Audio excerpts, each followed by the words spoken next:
Bună seara! Bună seara, ladies and gentlemen. Bună seara, my friends. I am Sabina Achim. I am a communications professional. I really enjoy culinary trips, police novels, photography, non-formal education, and yes, I am your host for this evening.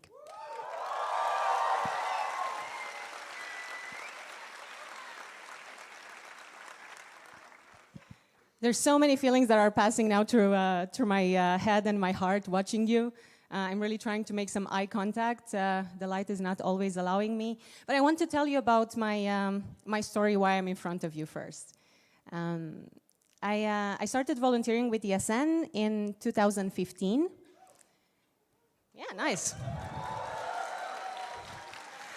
And in 2019, I was already able to show my parents that there actually is such thing as a professional volunteer, because I happened to take for 2 years in 2019 the responsibility of managing a network of 41 national organizations in Europe as a member of the International Board of the Erasmus Student Network.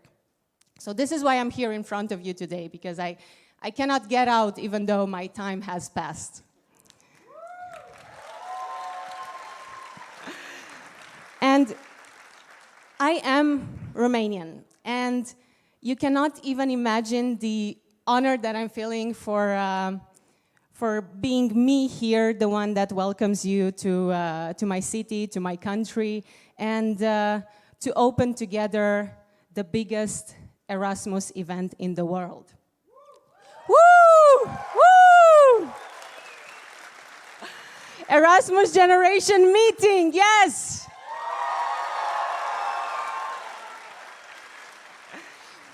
Bucharest is home for the next days for the Erasmus generation. And I want to know who from you, and I'm going to take a step back to be able to see if you raise hands, who of you has been last year in EGM Porto? Okay, quite a lot, thank you. And I'm sure that the others are watching us online from home now, so thank you for being also with us here.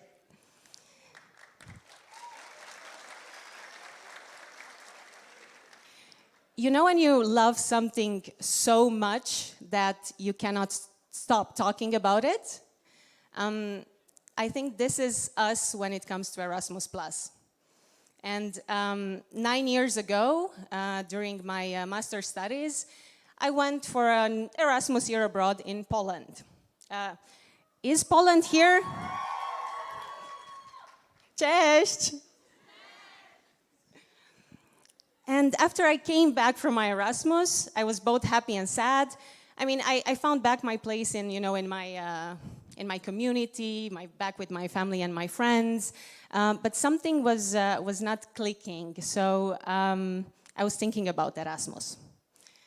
So naturally, I joined my ESN section in my city, right in Bucharest. But I was still thinking too much about Erasmus, probably because I was also, working with the International Relations Office and with all the foreign students coming. So, long story short, I took ESN as a platform that allowed me to think and to talk about Erasmus, and I didn't stop until the moment when my belief that I can make a change became a certainty that me and my Erasmus generation can actually make a change. And so we are now here at the Erasmus Generation Meeting. And this is an annual conference that brings together students, brings together other young people and people working in education, and also politicians, right? The policymakers that are so important for making this change. And we know from the last ESN survey that mobility increases awareness when it comes to environment, climate change, human rights, international conflicts, active citizenship. So this Erasmus thing, it's quite a thing, right? It's nothing compares to it. So it's really important that we continue talking about it. We cannot really be discreet about it, because what we will discuss here during the Erasmus Generation Meeting will actually have an impact in the future. And EGM is not just another event organized by volunteers for volunteers, or just, you know, to organize it. The Erasmus Generation Meeting is actually an event organized by the Erasmus Generation for the Erasmus Generation. And I want to take now the chance to acknowledge and thank you to all of those that have been part of making this long dream possible.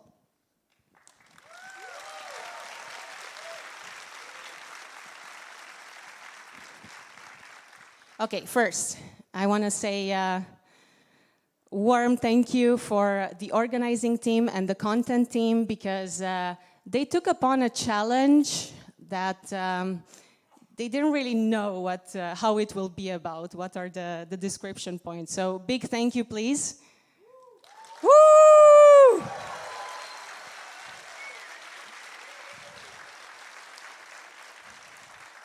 I also want to acknowledge that EGM was possible also with the help of the grant from the European Parliament, Erasmus Generation in Action.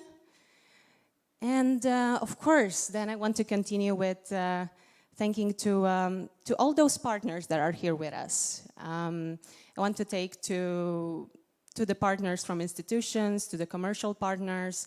I want to also say thank you to the university and the city, and to everybody that is here with us in presence or online. You are really cool, you are rocking it. So applause for yourselves, please.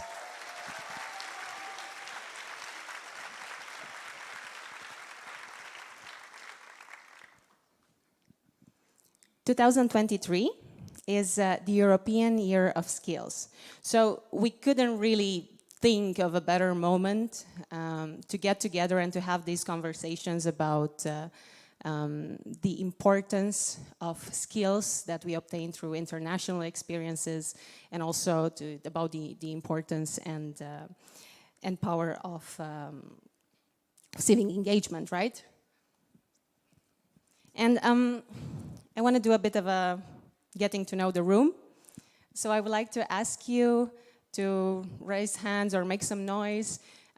Who of you have been in this sort of exchange, like student exchange abroad in Erasmus, for example? Okay, many, perfect, nice, me too. Oh, sorry, me too, count me. Okay, and who did an internship abroad?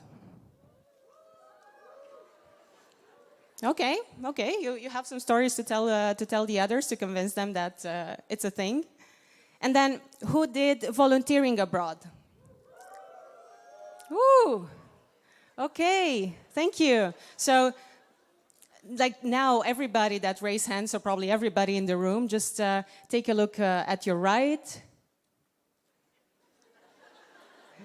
And take a look at the people on your left. Yeah? Even, let's also try to take a look behind, yeah? To see those people behind you. All these people have some things in common. They have studied, worked abroad. They have knowledge of other cultures. They can speak 1 to 3 many languages. This, like from the start, this is an indicator that they do have intercultural skills. And generally, these next to so many others, these are skills that we gain when we take part in this sort of mobility, like Erasmus+. And also as ESN volunteers, as international students, we gain this sort of incredible skills that are not only useful for us for personal development, they are also useful for our career, and also to bring a bit something to the society as a whole. And now, like, we see that these skills are being recognized. And I think all the partners in this room acknowledge this. And yeah, this is why they're here, right? And I mean, have you seen the agenda? Like, so cool. Congratulations. And this event itself is actually proof that ESN volunteers raise up to professional standards. I would like some applauses for this, please. Thank you.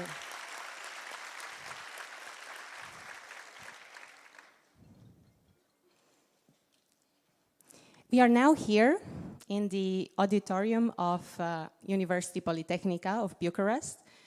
This is one of the oldest technical institutions, technical universities in Europe.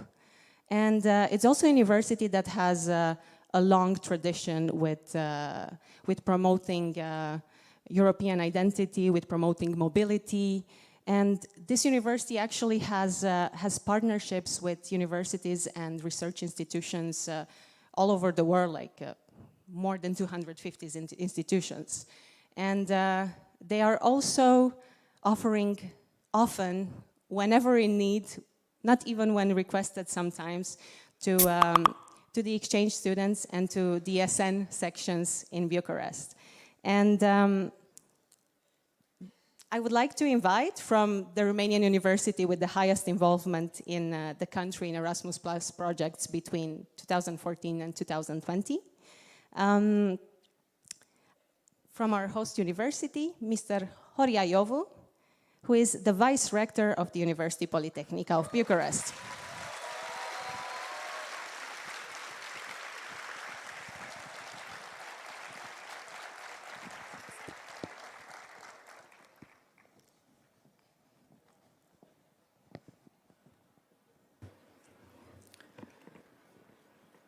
Well, I never seen this aula with so many people and so much happiness and joy this evening.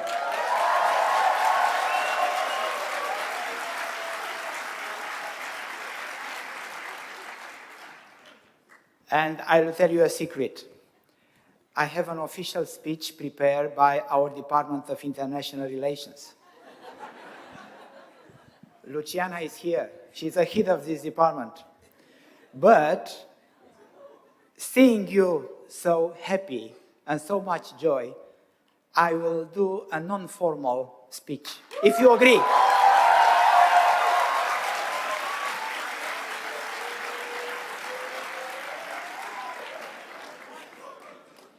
Well, first of all, I have to tell you that I am very honored to welcome you all here on behalf of our rector, Mihnea Costoiu.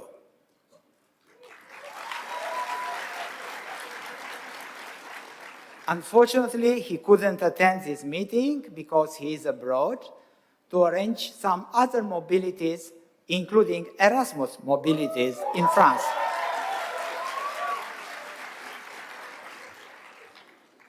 I was myself 2 weeks ago on an Erasmus mobility for teachers at University of Toulon in France. Vive la France!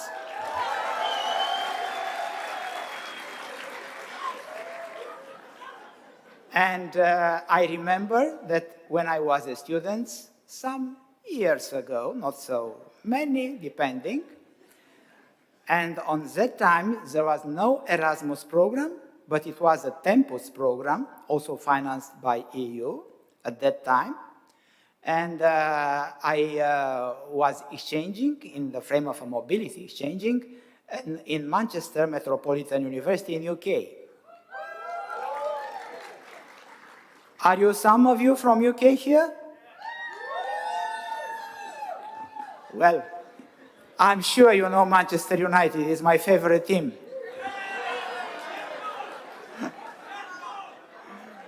Okay, so I will tell you something about our university. You will spend some days here in university in Bucharest, in Romania. And I'm very happy that the team from ESN Romania managed to win this competition and to organize this big event here in Bucharest, in our university. You know that our university is the biggest technical university in Romania. Now we have more than 30,000 students enrolled in different degrees, bachelor, master, and PhDs. By the way, I'm responsible for the PhD degrees in the university, and I am waiting for you to come to a PhD. Why not in the future years? Also, I want to tell you that among these about 30,000 students, we have nearly 2,500 from abroad.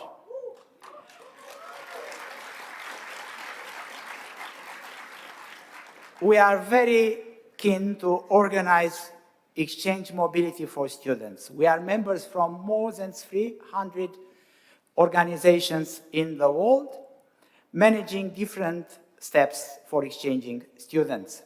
Not only for students at technological subjects, but also for other subjects, and we are providers for exchange mobility to other universities in Bucharest and in Romania. What is very important to underline in connection to our university, that we have new facilities, and these new facilities were improved in the last 10 years, and this was possible with a budget allocated by EU. So thanks again, EU, thanks again to the Commission. Really, we have to do this.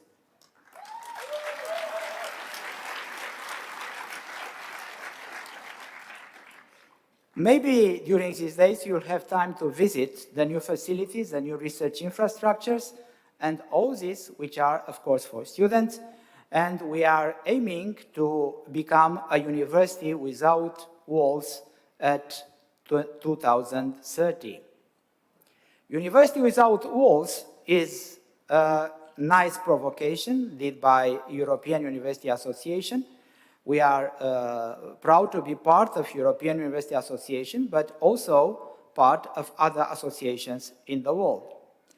And as full members of all these associations, we are promoting intercultural activities, we are promoting exchange mobilities against students and teachers, of course, and we are welcome all the time to be acting as a host for different events, and also we are guests in many universities around the world. Now, as a message, and with this I will conclude my, my speech, I want again to congratulate the members of ECN at the level in the world and ECN Romania, because they managed in a very short time to organize such a big event. I want to wish you much success in this event during these days. Nice day in Bucharest, nice days at UPB.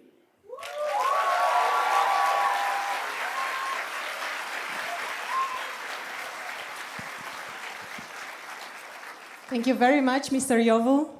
We really felt your warm and authentic welcome. Thank you for the undeniable support to the SN team. And talking about the SN team, and yeah, we already know that this event came to light in quite a short time, and there is a team that worked to make it happen since last year. Since December last year, more specifically, you know, somewhere around Christmas. So you do the math while I invite on the stage from the organizing committee of the Erasmus Generation Meeting, Mr. Alex Pieptea, and woo, Alex Pieptea.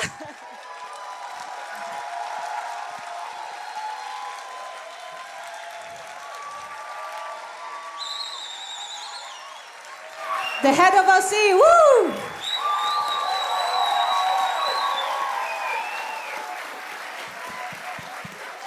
And also, I would also like to invite to join me and Alex on the stage, Iulia Ghimpețeanu, the president of ESN Romania.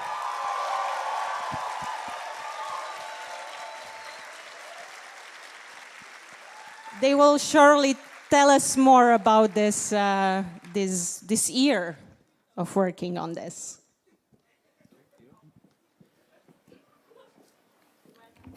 Hello, my friends. How is everyone?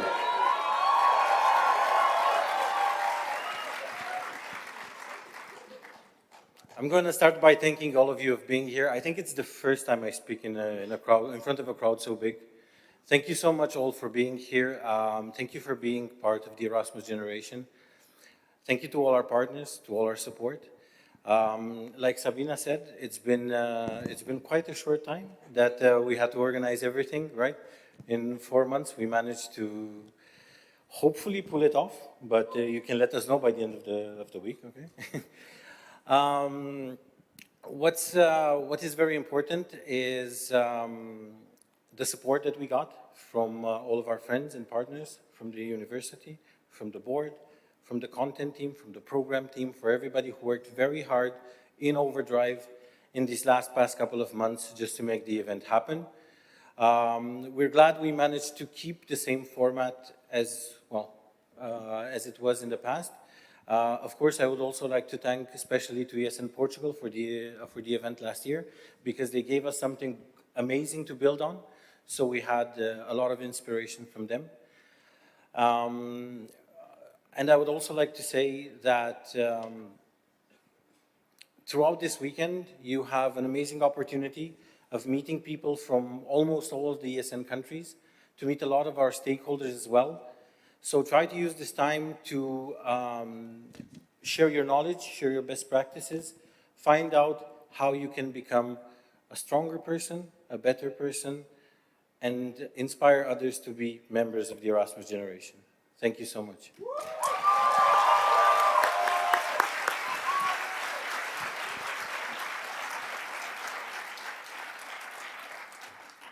Good afternoon, distinguished guests and participants. Good afternoon, ESNers. Good afternoon, the Erasmus generation.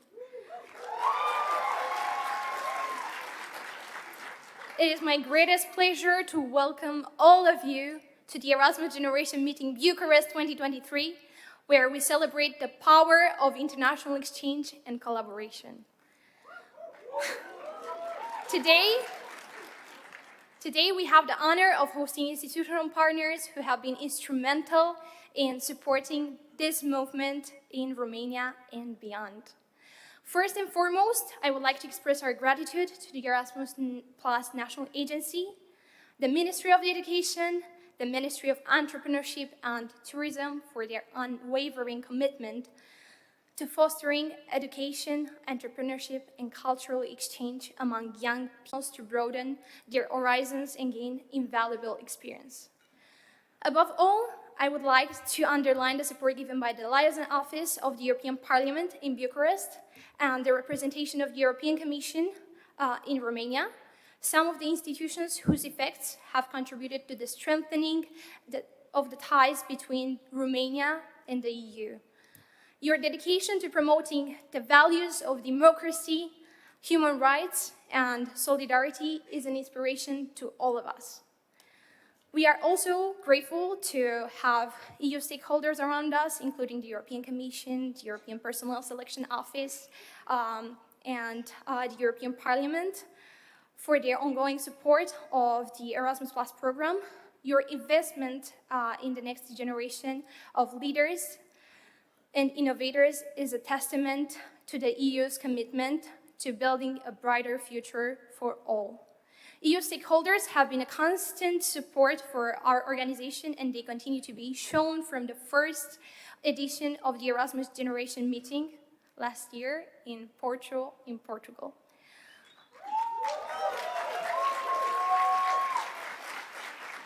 So, 1 year ago, I was a participant at the very first EGM, organized, as I said, by ESN Portugal. This event did not only strengthen my knowledge of European citizenship and civic engagement, but it also made me envision how it would be to bring all of this back home and turn it into a reality for ESN Romania, including students whose rights we represent. Immediately after I returned home, one big dream of mine was following me, and that one was showing you the warmth of Romanian hospitality. And basically, every day and night, I dreamed of seeing the cultural richness in this campus. I dreamed that we could provide you a place where you could make your voices heard. And last but not least, I dreamed that we could transform Romania through education. Today, I stand before you on the stage, looking at all your faces with great pride, and I can still barely believe it. 6 months ago, we had no idea that this will happen, that Romania will be hosting the gathering of the Erasmus Generation. And now, all of us will be calling this place home for the next couple of days. So, talking about home, I would like to enlighten all the hard work that has been done by our volunteers.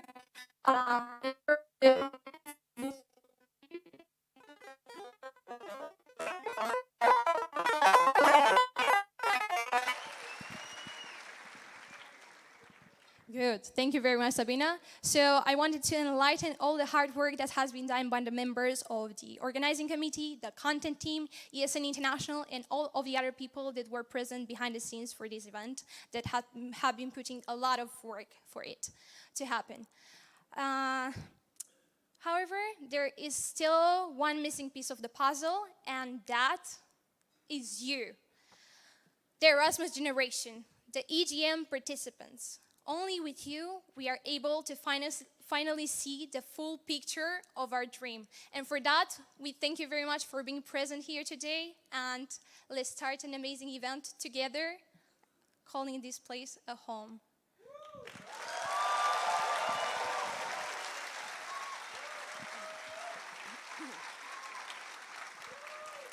Thank you very much, Julia. Thank you very much, Alex.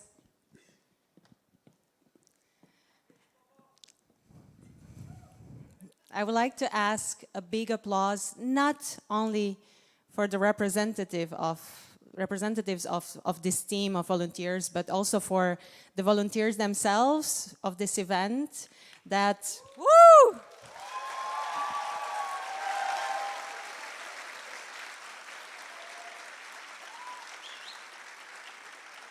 You will be able to recognize the volunteers of EGM Bucharest by their orange t-shirts.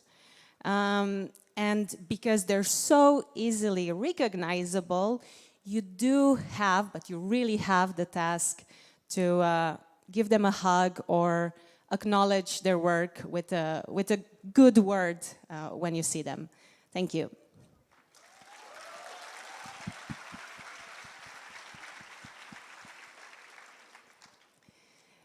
ESN Romania wanted to make sure that you visit more than just Bucharest, even if you spend like only 4 days here in EGM. So what they did, they brought a bit of the rich Romanian culture to you, and I would like to prepare you for an artistical moment, and I would like to invite on the stage Bianca Popa. She is a student at the National University of Music in Bucharest.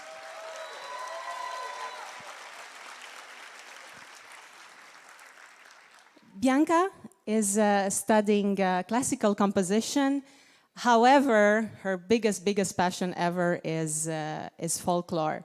And this evening she will make us a bit more rich culturally and emotionally with some ballads, but we will see and hear everything from her. Thank you so much. Greetings to you all. I'm so happy to be here today. So, I came here to sing, and I love a lot our folklore, our Romanian folklore. But I have 2 questions. When did people sing, and how was folklore born? And I thought about this all my life, and I came to an answer. I think they had some feelings inside. They had some deep emotions And because of that, they began to sing. And they began to express that way. So, in our folklore, we have different type of songs. We have rhythmic songs, which are instrumental songs, dance songs, maybe love songs, and we also have ballads. Today I am going to sing 2 ballads for you, and ballads do not have exact rhythmicity. They are like freestyle. So, I hope I can bring with my voice today all my deep and rooted ancestry. Thank you.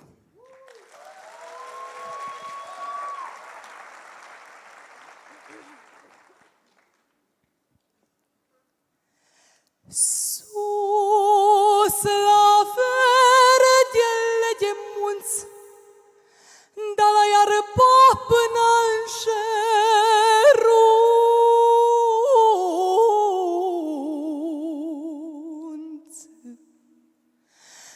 da mărguștri păcurărei, da cu oile după ei.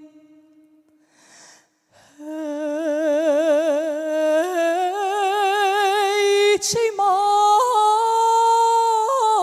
mari zveri primari, da cel mai mic-i strainic, da și tatăl în mână și-l adună cu oile la fântână.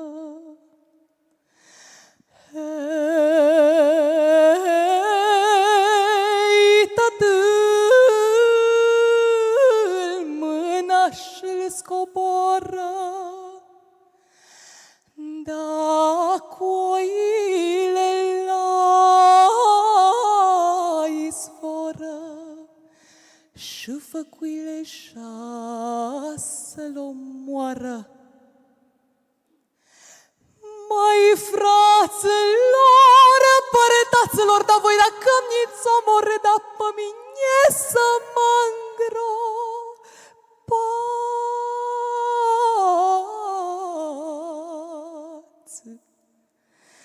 Păi, da-n vârfuțul muntelui, da-n mijlocul plaiului,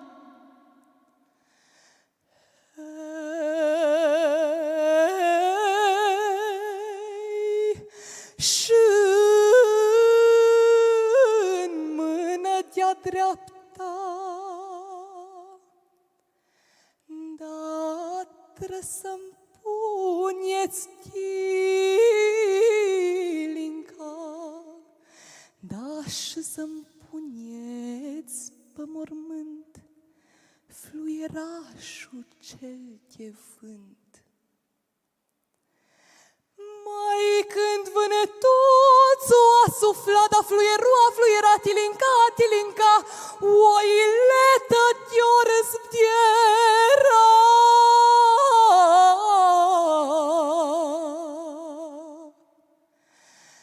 Dacă mi-or văzut mortea, dacă mi-o văzut mortea, hei, și-a zis oa cruce, da voi la țară-ți coborâ, și mămuca va întreba, unde mi-ați lăsat slujba? Hei,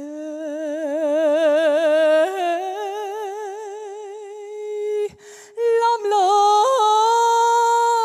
lăsat pe cele văi, da cu cele bălădi de oi, și l-am lăsat pe cele grope cu oile cele știope. Hei,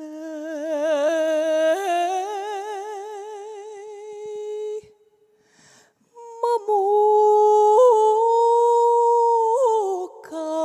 m-a ocotit, da cu cină care dă pe masă și cu apă rece-n vasă să-i vie slujba acasă. Hei,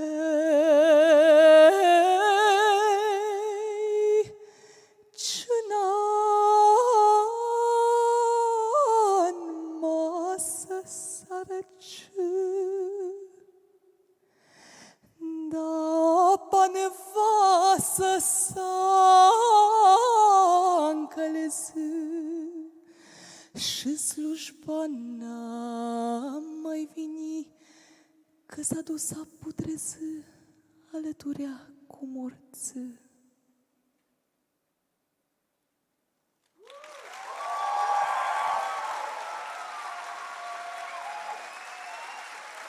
Oh my God, thank you so much.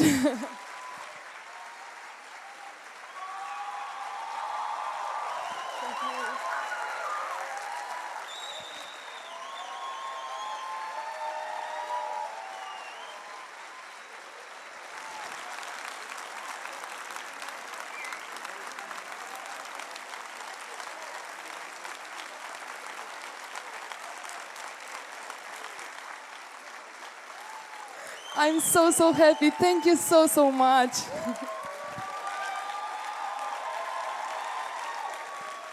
My heart is full of love now. Thank you so much. I'm nearly crying.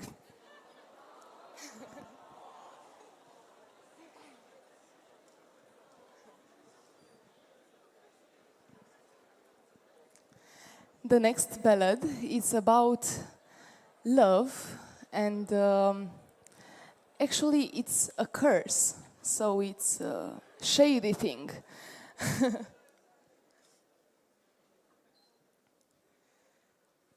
Cine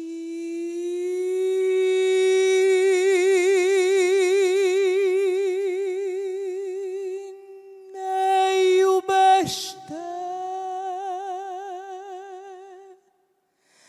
și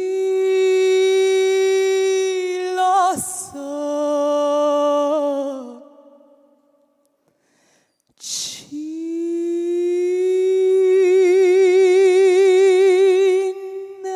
iubește și lasă, Dumnezeu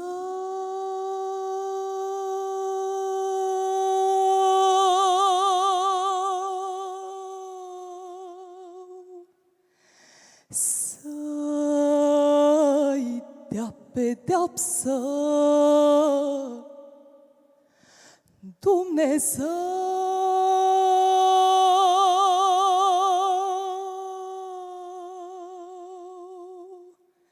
să-i dea pedeapsă, măi.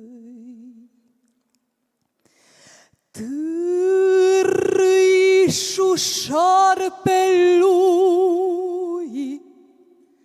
și pasul gândacului, vâjâitul vântului, pulberea pământului, vâjâitul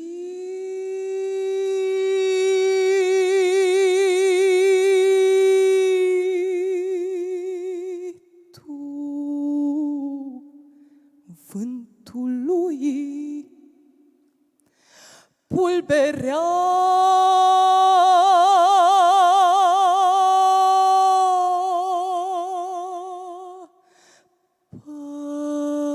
pământului, măi. Că furnica de-i furnică, la trup mare, la cap mică și la mijloc subțărică, Păi de umbla pe sub pământ, tot se ține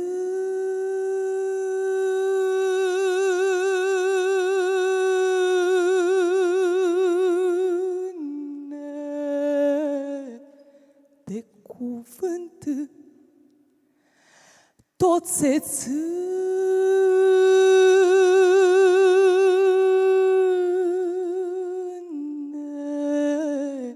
de cuvânt, măi. Dar noi oamenii botezați, dar noi oamenii botezați de cuvânt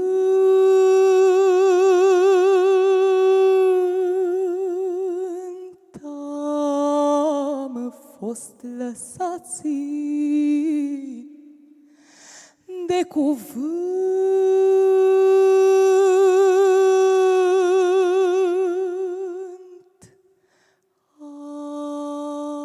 am fost lăsați, măi. Că cine iubește și lasă, Dumnezeu să-i dea pedeapsă, trăișul-șarpelui și pasul gândacului vâjâitul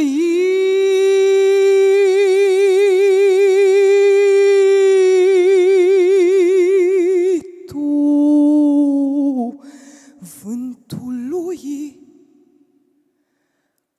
pulberea.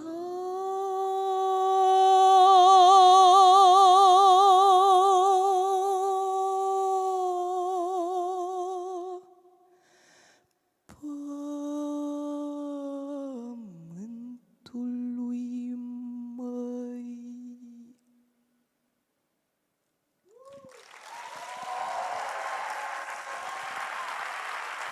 Thank you so much.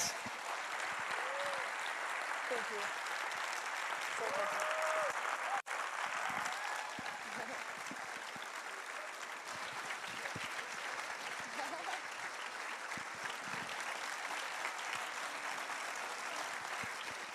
Thank you so much.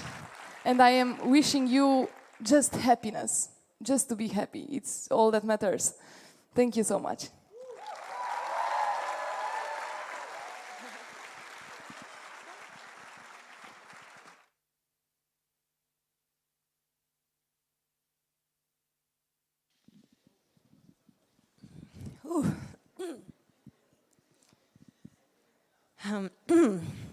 I like to take a moment to acknowledge that, well, fancy words behind, Bianca just changed a bit the rhythm of our heartbeats.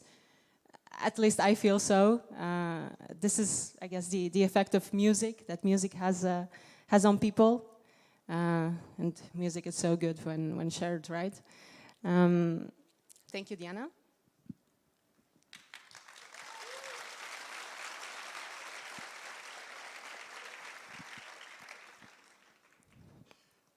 The Erasmus program was funded in 1987. And ever since, more than 6 million people enjoyed its benefits. They went abroad to meet and to befriend other people, other cultures. And only 2 years later, the Erasmus Student Network followed. And ever since, we couldn't be more happy to have the support of the European Commission and to be working together for always improving the program. And I would like to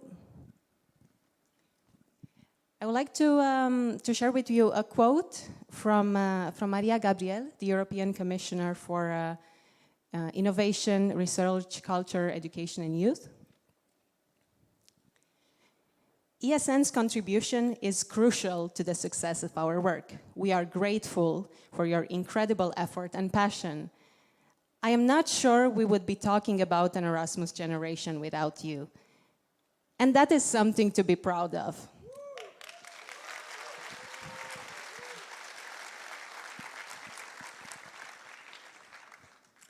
Yeah, this is something to be proud of indeed, ESNers.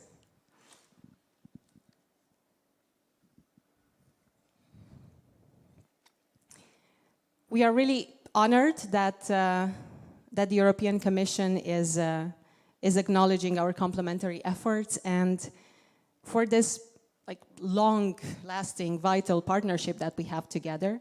And we're also honored to have with us this evening the highest representative in Romania of the European Commission, a prominent diplomat.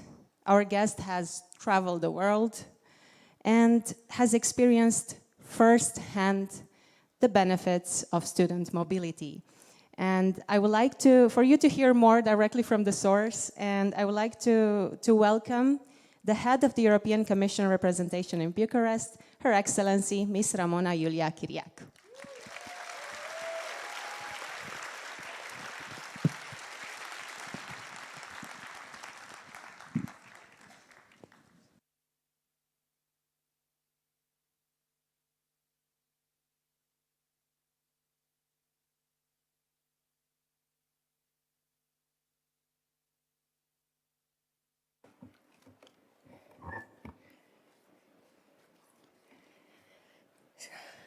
Hi, good evening. I have been inserted by the organizers after this exceptional artistic moment. So what is left for me to do to recapture you and your souls and your attention? I might need your help for that. So maybe to start, can I get a Europe? And then can I get a one world? And then maybe in Romanian, Europa.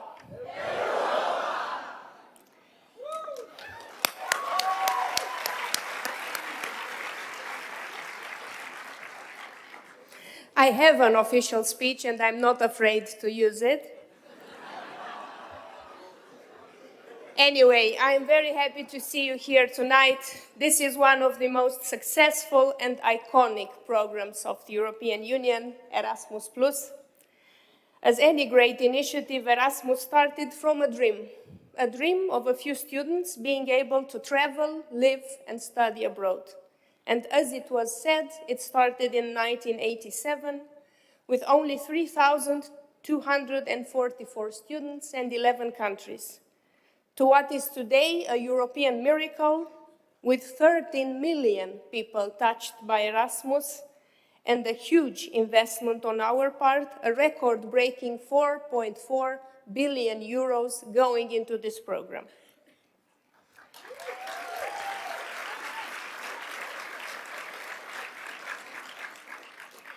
Erasmus is the perfect opportunity to take part in a life-changing experience, what decades ago could have seemed impossible for young Europeans in the past. Walking the streets of Rome, sipping a coffee in front of the Eiffel Tower, or taking a selfie here in Bucharest is now a reality for so many of you. And we know that what happens in Erasmus stays in Erasmus.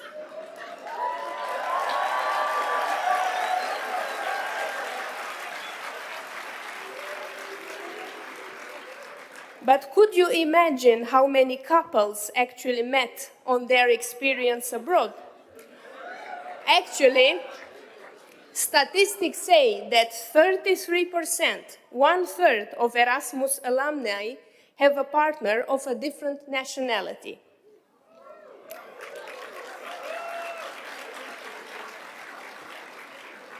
So as you can see, Erasmus is a wonderful opportunity that the European Union is offering to its youth.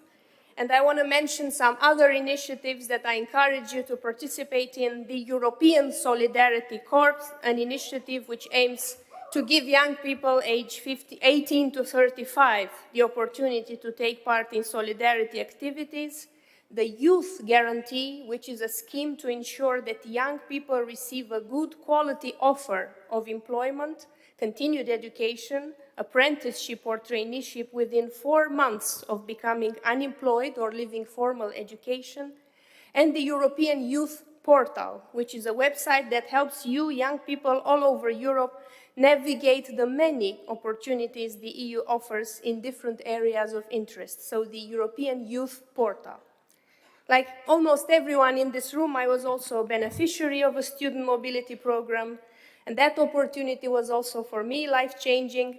My husband is Romanian, and had an enormous positive impact on my further academic and professional path. But if I were to name the main benefits of this experience, among the first one would be the network of fellow students from different countries and cultures that I have met, and the opportunity to learn from each other and exchange experiences and knowledge. And I have maintained some of these friendships until today. It is true, now we go to each other's weddings and baptisms and so on. I am glad to see that your generation took things even further and the networks are becoming even more effective. And the simple fact that you were able to manage such a huge event on a volunteer basis, on a yearly basis, speaks volumes about you and your abilities.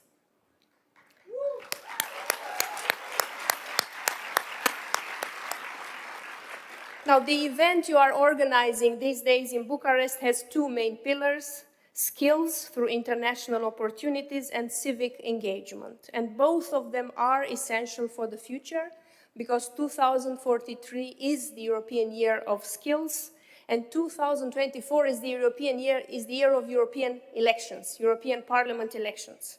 Moreover, in Romania's case, 2024 is the year of all elections, local, parliamentarian, presidential, and European. So please vote.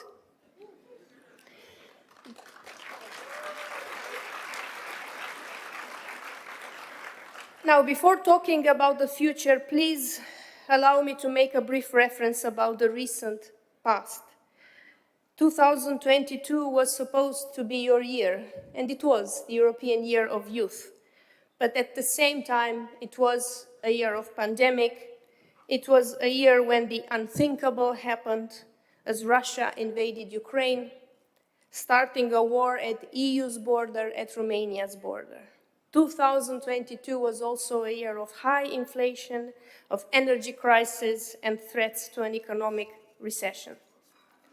And despite all of these, you made the European Year of Youth count, and I commend you for your involvement in thousands of events and debates, for your energy and passion that you put into everything, and also for taking part in what we called the Conference of the Future of Europe, where 1/3 of our citizens' panels were made up of young people under 25.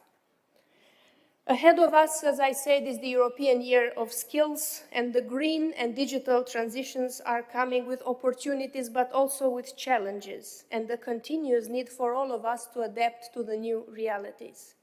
And one of the objectives of this year is to ensure a better match between what the changing economy needs and what the labor market can offer in terms of skills, and what the academia can offer in terms of education.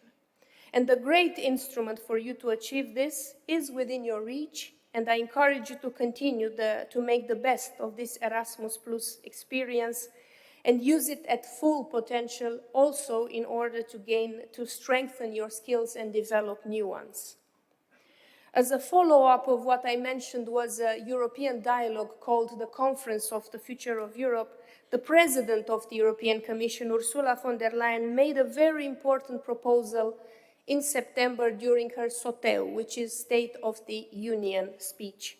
She proposed that every action we take at the European Union level should follow the principle that we should do no harm to our children's future, and that we should make the world a better place for the next generation now. And in this regard, she called for a change of the European treaties in order to include in them the principle of solidarity between generations. We are already striving to apply this principle. The Green Deal, the efforts that we are making to make the online environment more secure, the measures we are taking to make our economies more resilient are all part of our effort to create a better future for you.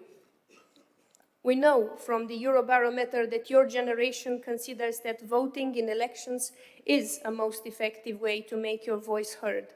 39% of the young Europeans think so. And more than a quarter identified other ways to get involved, such as engaging in social media, getting involved in political movements, unions, or student organizations. Next year, as I said, we have the European elections. For some of you, they will be the first ones where you can vote, and it is a vote that will shape the future of our Europe, of our European Union in the years to come, and even of this program. And it is a crucial moment for our democracy, and we call upon your generation to defend this democracy. You are already doing that with your active involvement in your communities and societies, and I am certain that the youth will have a strong voice also next year, when it will be the time to elect the new leadership of the European Union.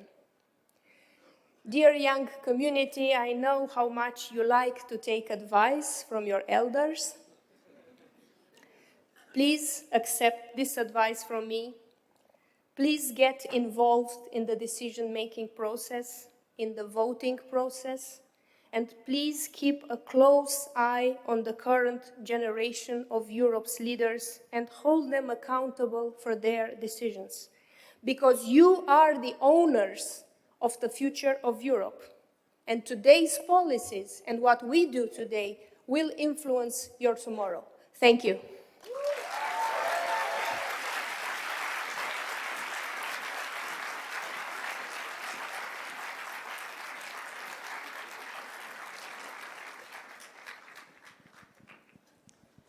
Thank you very much, Ms. Ramona Iulia Chiriac, for your words, call to action, getting us together on solidarity, and introducing this very relevant topic for our event. Also, the civic engagement, the fact that we actually, young as we are, we can influence what is happening on the high level of politics. And actually, things statistically are changing for good. And for the European Parliament elections in 2014, we had, from the people between 18 and 24 years old, there was a turnout of 28% only. But the next time, in 2019, there was already a change, and the same age population, 18-24, was active with 42% of participation. So we can see already statistically that it's getting better, and this event is also a platform for us to discuss the engagement of youth in the society. And we do need to have these discussions, these conversations, these debates, even challenge each other's opinions and what it means to be active in your small community or in the society at large.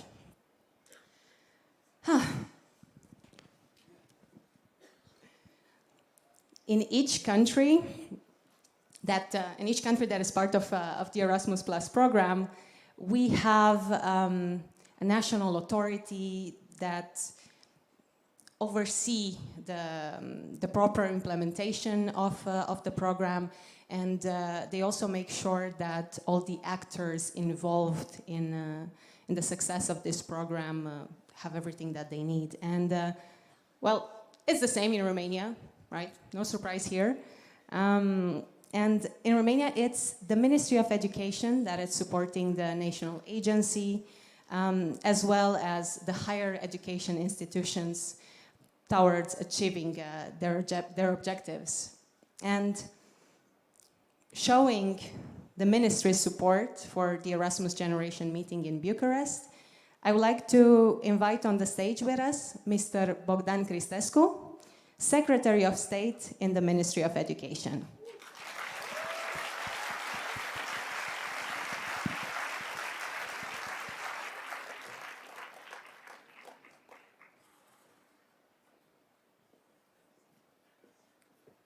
Thank you and welcome. My intervention will be, let's say, will have three phases. The first part will be a short message from our minister, Mrs. Ligia Deca, who has a personal involvement with what you are doing here. And it's important for me to pass it. After that, of course, I will have an official message. And I will end it on a little personal note with your approval. So, the message from Mrs. Ligia Deca is as follows. I recall with pleasure my personal experience as member of a student organization, becoming the president of the Romanian National Alliance of Student Organizations and of the European Students' Union. Together with my colleagues from other European countries, we have worked hard for the learning mobility to play a key role in the lives of students and of our young people across European Union. So Ligia was one of you, and now she is the Minister of Education in Romania. So the sky is the limit.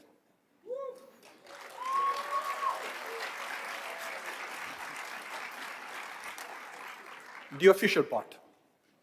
Dear participants, dear students, it is a great pleasure for me to join this meeting, and I would like to start by thanking Erasmus Student Network International, Erasmus Students Network Romania, and the National Agency for Community Programs in Vocational Education and Training for the invitation and for organizing this year's event in Romania.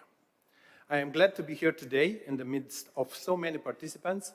There are 900 of you from more than 40 countries, and to wish you all a warm welcome. Within the framework of the European higher education area, the importance of mobility has been plainly recognized by European ministers in charge with higher education. Their last communiqué, adopted in Rome in 2020, states that cooperation and mobility connect our systems and foster the development of intercultural and linguistic competencies, broader knowledge and understanding of our world. Direct contacts and synergies among our diverse cultures and higher education systems through mobility of staff and students contribute to the excellence and relevance of higher education in the European higher education area, making it attractive and competitive on a global scale. We acknowledge the importance and benefits of physical mobility for students, doctoral candidates, and staff. The current difficulties related to the COVID pandemic, we reaffirm our target that at least 20% of these graduating in the European higher education area should have experienced a study or training period abroad, and further commit to enabling all learners to acquire international and intercultural competencies through internationalization of the curricula and or participation in innovative international environments in their home institution, and to experience some form of mobility, whether it's physical, digitally enhanced, or blended format. We all agree that Erasmus program became one of the most powerful instruments developed at the level of European Union, benefiting of tremendous political support during the last negotiations. Erasmus is the symbol of our values and democratic aspirations as European citizens. Many stakeholders indicated during the last decades that the Erasmus program has been changing for years the life of millions of people, helping them to improve their competencies and skills in a way that formal education systems often fail to do.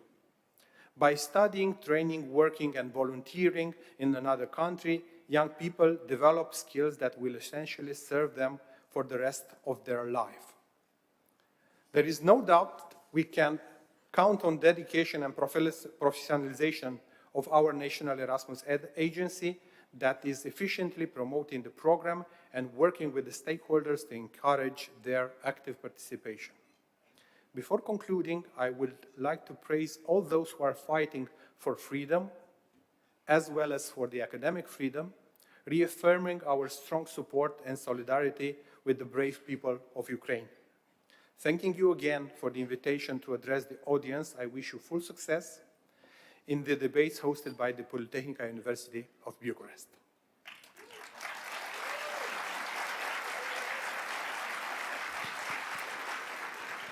And now the personal note. Through international students' mobility, I already feel richer. I would like to take this international heartbeat with me. And please, in the beginning of this meeting, I saw your reaction. Some of you did it their way. Some of you reacted by clapping hands. We need that. So with your approval, I would like to take into the Ministry of Education and maybe in other institutions of Romania your enthusiasm, your involvement, and to please ask you not to stop. Thank you.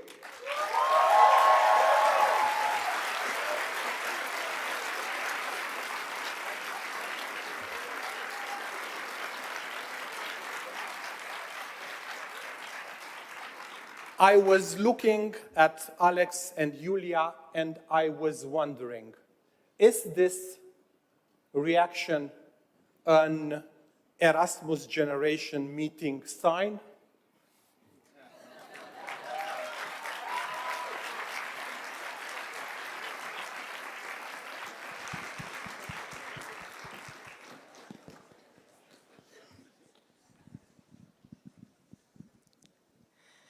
Thank you very much.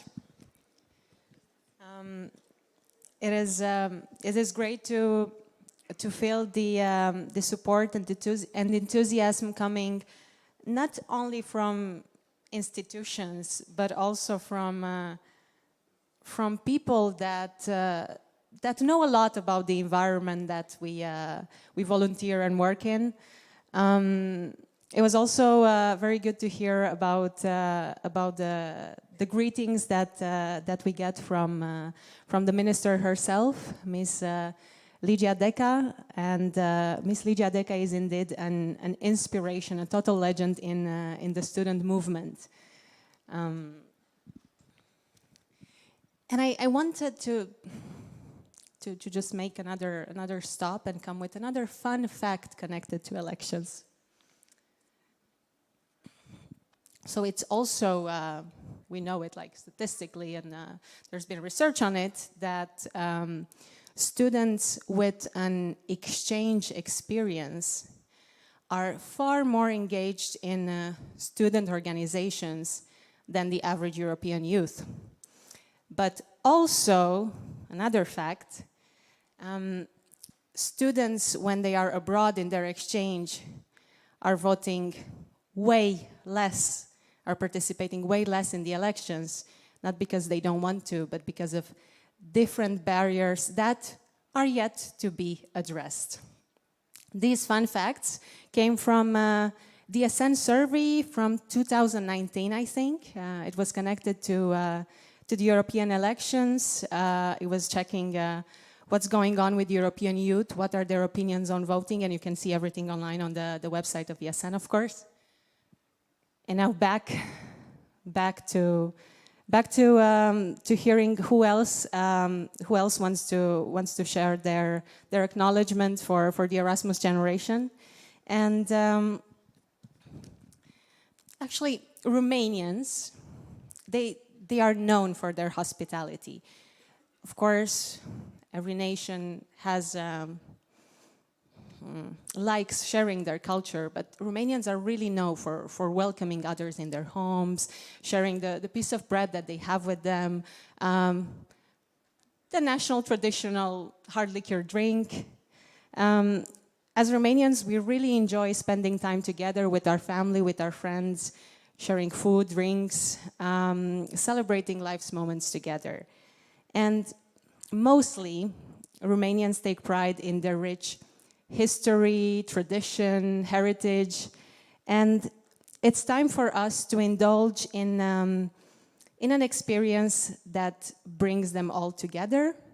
And I would like to invite on the stage with us Ansamblul Folcloric Doinița. They will be showing us some traditional Romanian dances from different regions of the country.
Thank you very much, Ensemblul Folcloric Doinița.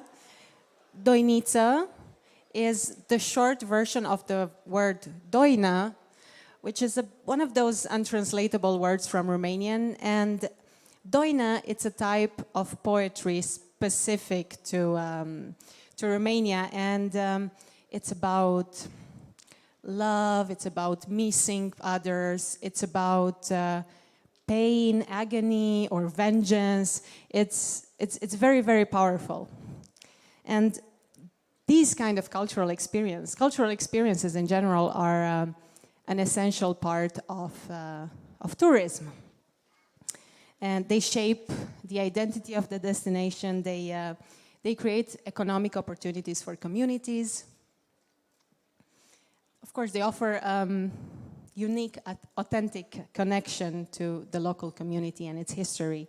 And us ESNers, we have quite a fundamental role to promote our culture, our cities, our countries, our food, you know, everything, all of our culture. And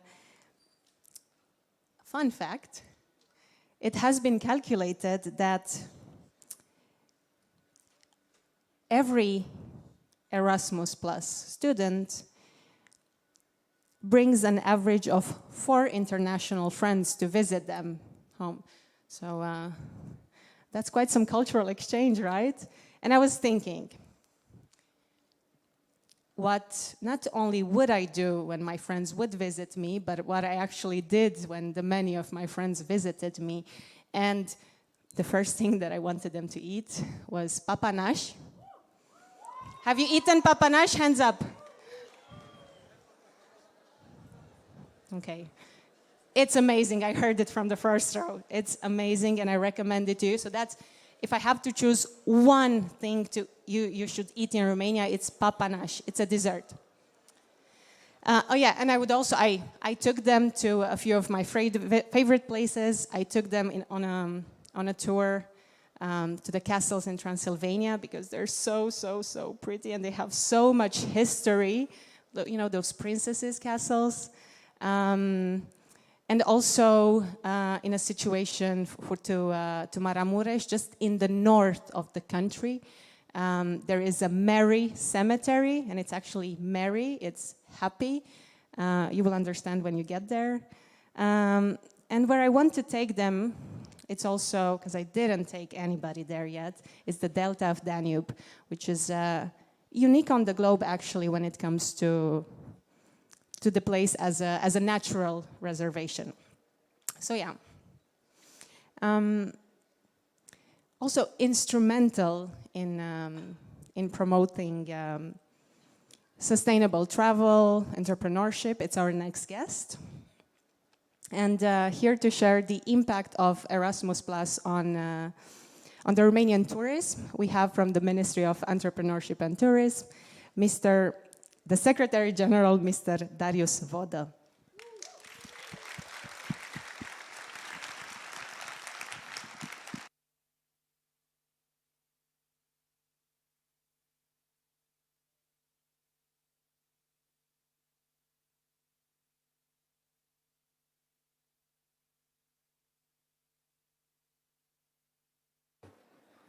Hello, everybody. Where's the energy? Somebody from Erasmus here? I can get used to that, actually. We don't have that in the government, you know?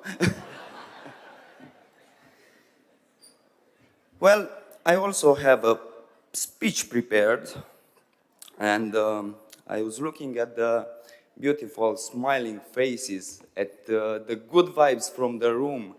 And I was also looking at my speech that my colleagues prepared, and I said, oh, okay, me, myself, and I are going to get bored. How about you? I don't know. So, with your permission, I don't think that I'm going to read this in front of you. So,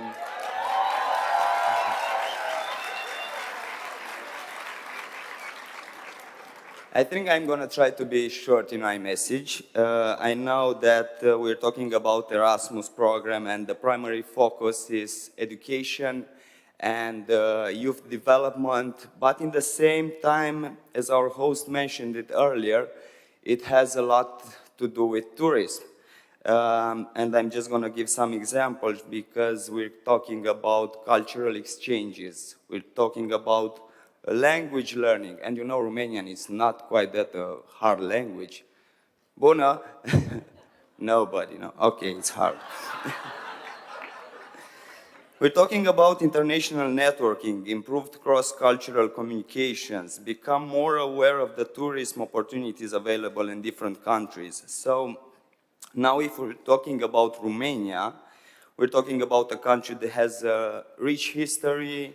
We have a beautiful natural culture that is just waiting for you to see it and reveal it. Actually, for today, we ordered some sun, but you know the public sector with the public acquisitions, they got it a little bit wrong, so it's going to be just for a short period of time. But coming back to Romania, in the recent years, tourism has become an essential part of the Romanian economy, and we are thrilled to welcome visitors from all over the world. Erasmus, nobody? Tourism is not just about visiting new places, it's about experiencing different cultures, learning new things and making memories that will last for a lifetime.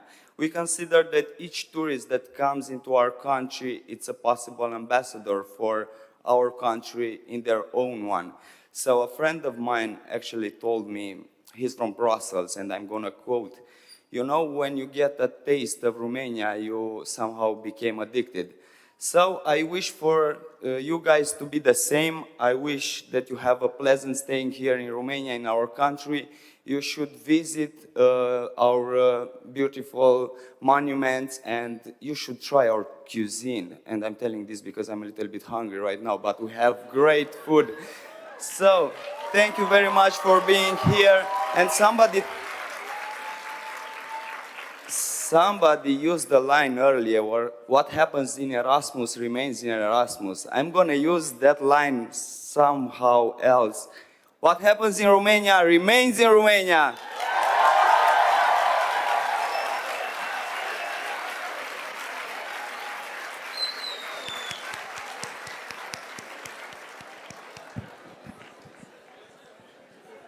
Thank you very much, Mr. Dragos Voda. I have this feeling in this room, you know, after spending this time together with you and hearing people speak here next to me.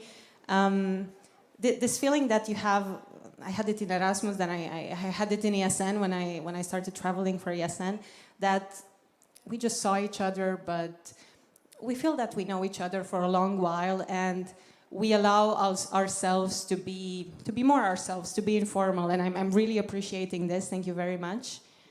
After this conversation about cultural exchange, I think it can only be the moment for another cultural moment.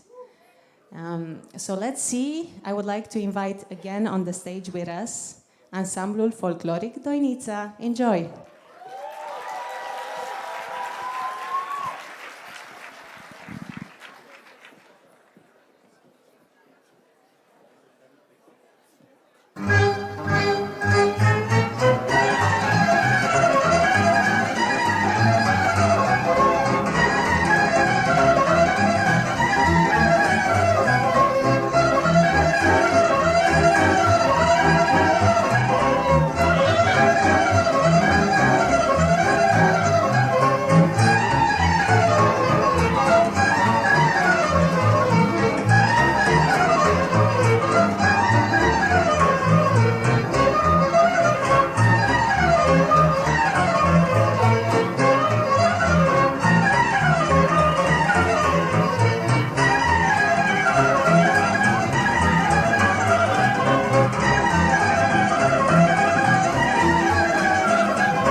Ensemble Folkloric Doinica was again with us.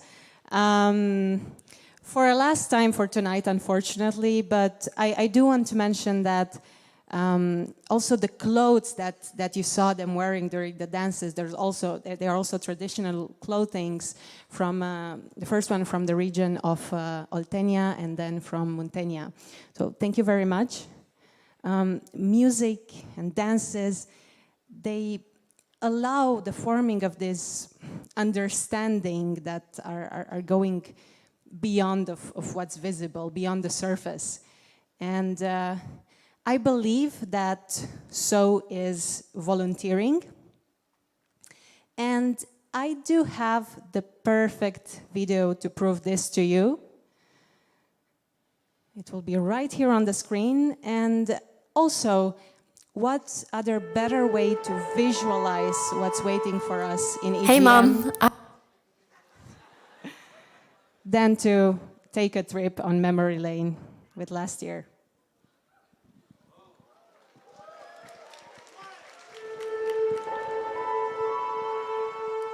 Hey Mom, I wanted to show you what I've been up to, since you asked me why I'm always traveling and when I'm coming home again.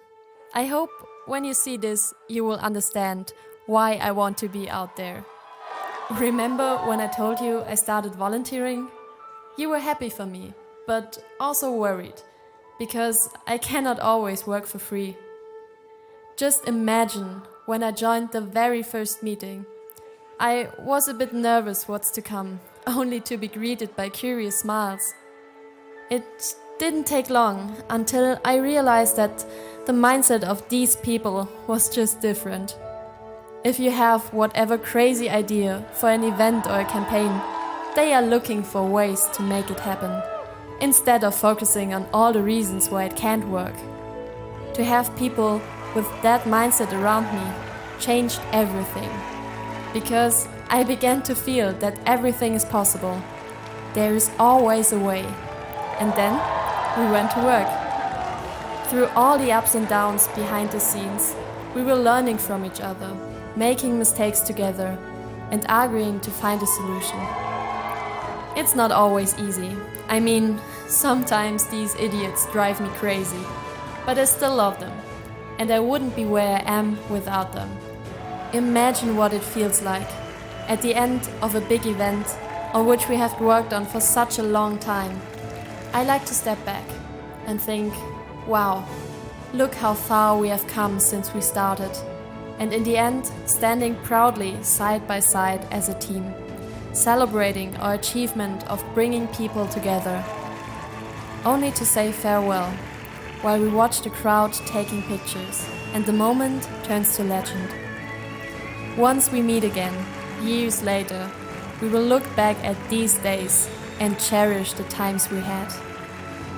I wish you could see the waving flags for yourself, just once. Feel the energy in the room.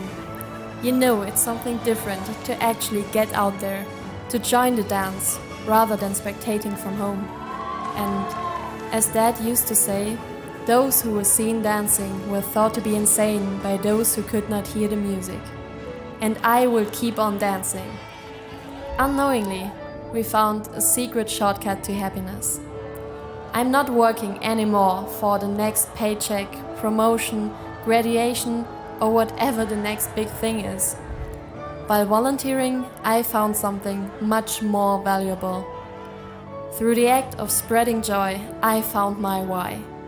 You know what I do, but that's why I do it. To make other people's lives better. It's as simple as that. For me, that's the shortcut to happiness. That's what I found abroad. These memories shared turned this group of strangers into a team. The team into a group of friends, and friends to family. I love you, Mom. You know that. And I'm coming home soon, I promise. But I have to go, at least for a bit longer. I need to be out there. I want to be a part of it. Because home is where your heart is, and my heart is where they are. So why am I always traveling? Because abroad, I am at home.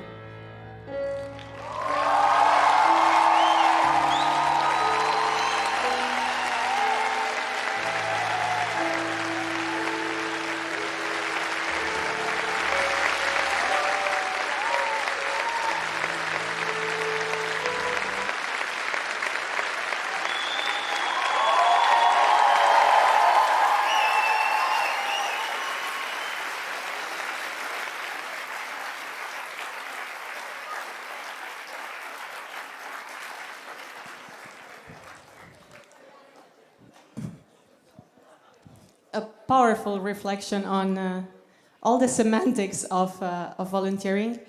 And I just hope everybody finds their why. I cried the first time I saw this video. I was in a tram here in Bucharest a few days ago. This video was created by our dear friend Patrick Dodd. Yeah, yes, listeners know him. Yeah, he's watching us online now.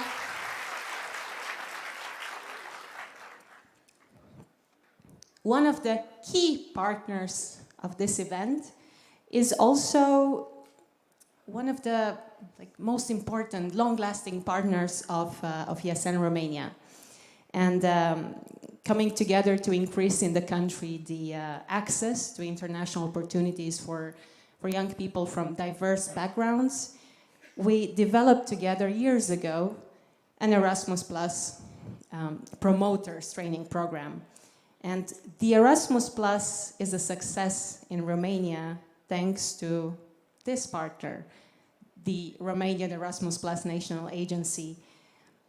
They are less for the bureaucratic talk and more for pushing for cooperation, for innovation. And they were fundamental not only for improving mobility opportunities in Romania, but also for making this specific event, EGM Bucharest, happen. And our speaker, our representative from the national agency, has been leading the agency since 1999. And therefore, I dare to say that Erasmus runs through her veins. And please put your hands together for Ms. Monica Calota, Director of the Romanian Erasmus Plus National Agency.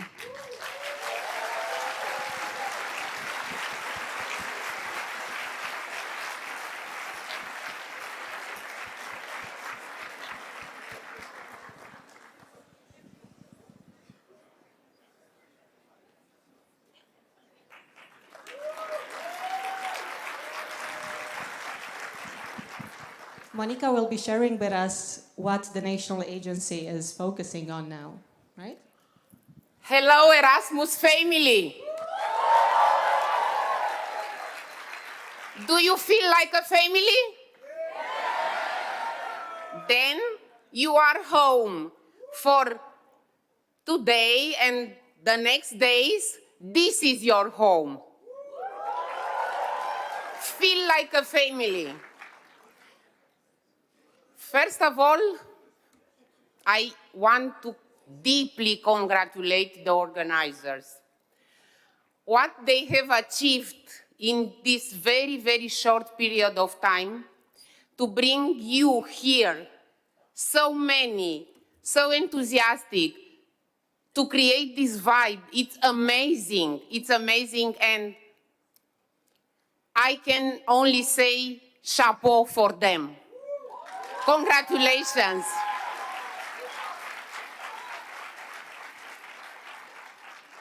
And also I want to congratulate you, the organizers, for choosing these two pillars for this Erasmus Generating Meeting now in Bucharest, meaning the skills gained through international experiences, through Erasmus mobility, and the civic engagement for the young generation. Why I consider it very, very important, this choice? Because we are in a very, very particular context where this choice is very, very relevant. First of all, we just ended 2022, the European Year of Youth. You might remember that in 22, the year was yours. But the concerns of the decision makers and of those who forged the policies, the public policies, could not stay for 1 year with the focus of youth. So its legacy should continue for many years from now on. So this is one of the part of the context. Then the second one, on 9th of May, the European Year of Skills will start. And then, of course, in 2024, we will have European elections, and in many countries this year, next year, in 2 years, also national elections will come. And also, it's very important because one of the focus of your discussions for the next days will be also how could we improve Erasmus. So it's the fact that now and in 24, a very important process takes place. It's the midterm evaluation of Erasmus+. So you must have your voices heard during this process of evaluation, because the results of this midterm evaluation will shape the future generation of Erasmus after 27. So your voices and your ideas in improving Erasmus Plus should be heard and should be taken into account by those who will design the new program. Also, I want to congratulate the ESN Romania for gaining the Erasmus Generation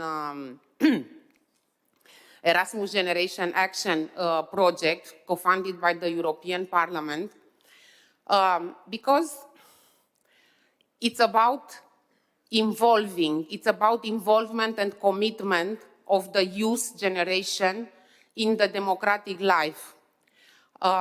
It's important because involvement does not mean only vote, and of course the message of Mrs. Kyriak is very important, go to vote, but it's not only about voting.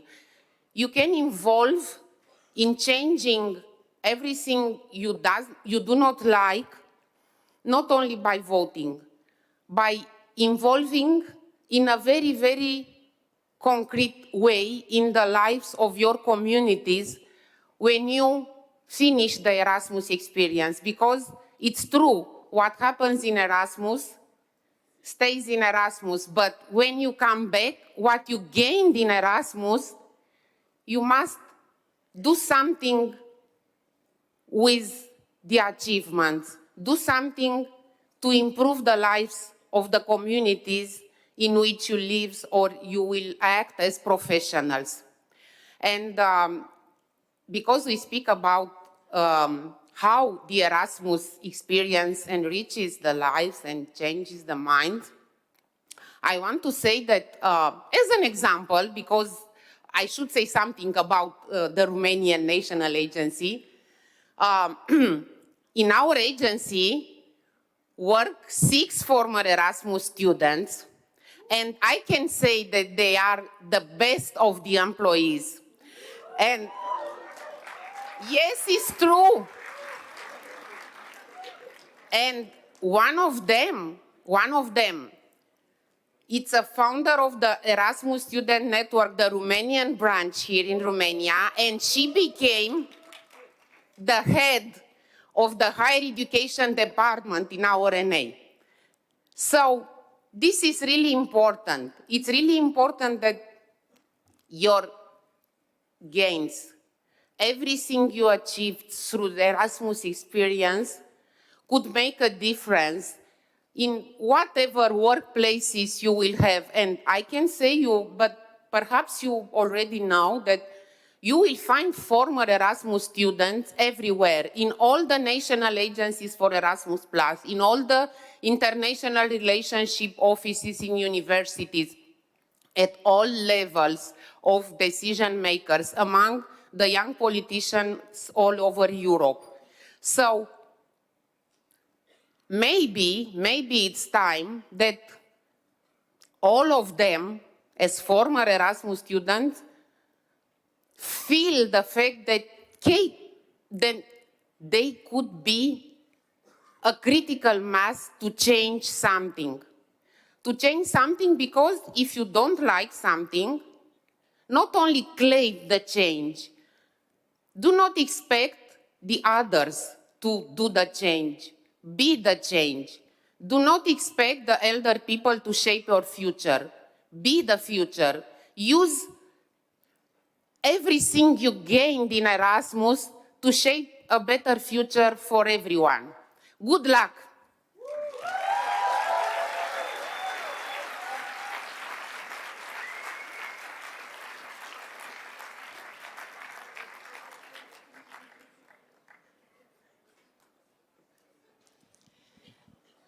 The Romanian Erasmus Plus national agency is transforming Romania through learning.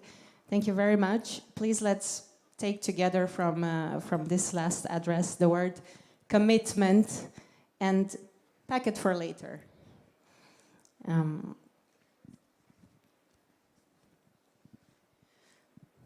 If you want to know more about the work of the Romanian National Agency, you can see them during the EGM Expo tomorrow. You can find them at their booth. And let's try to do a sum up of what happened until now. We heard from educational institutions, governmental institutions, partners, Erasmus Plus alumni. This is here a whole ecosystem working together for a common goal. And it's something we should appreciate here.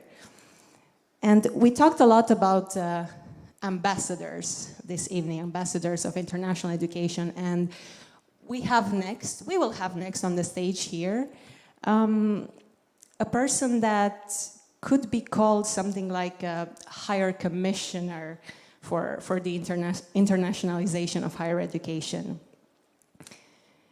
The European Association for International Education is a reference point when it comes to international higher education. And ESN has been attending the EIA conference for almost 20 years. And it's, of course, the EIA conference was also a place to draw inspiration from for EGM. It's not a secret. What's really cool is that EIA has been a trustworthy partner to the Erasmus Student Network for so many years, ever since ESN was not yet cool. So yeah, it's time now to change a bit the pace from the discussions that we had until now, and hear from a visionary keynote speaker who will challenge us to think a bit outside of the box and how to tackle obstacles from different perspectives. So I would like to invite on the stage, joining us for a second year, the president of the European Association of International Education, Mr. Piet van Hove.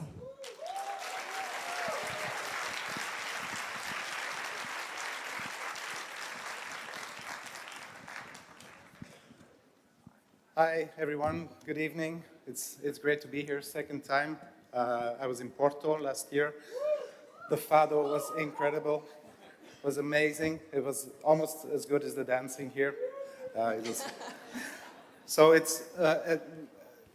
I'm the president of the European Association for International Education. We represent the practitioners, the professionals in the field of international education. So it's all those people who you interacted with about your Erasmus, the coordinators, the administrators, the ones who arranged your housing, all those things. They're all our members of our association. And we have our annual conference for more than 30 years now. We have about 6,000 people who come together every year to talk about international education, and it's great that ESN is our partner. We will be in Rotterdam this year in September. And what we do, we dedicate our professional life to supporting the things that you are also putting into practice, and that's why we think it's so great to be here with you, because we see what it's all about.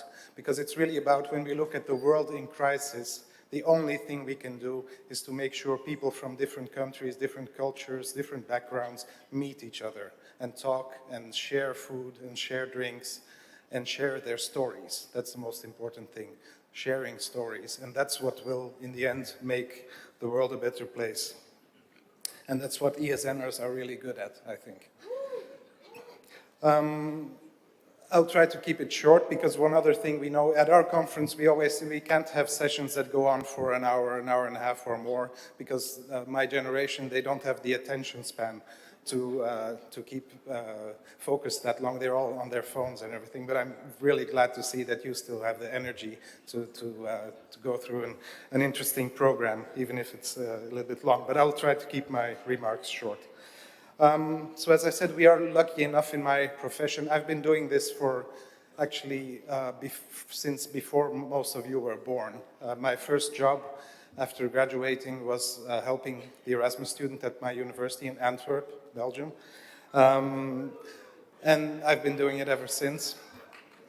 And then right now I became the president of our association. So for me, it's really a privilege to be in this sector my whole career so far.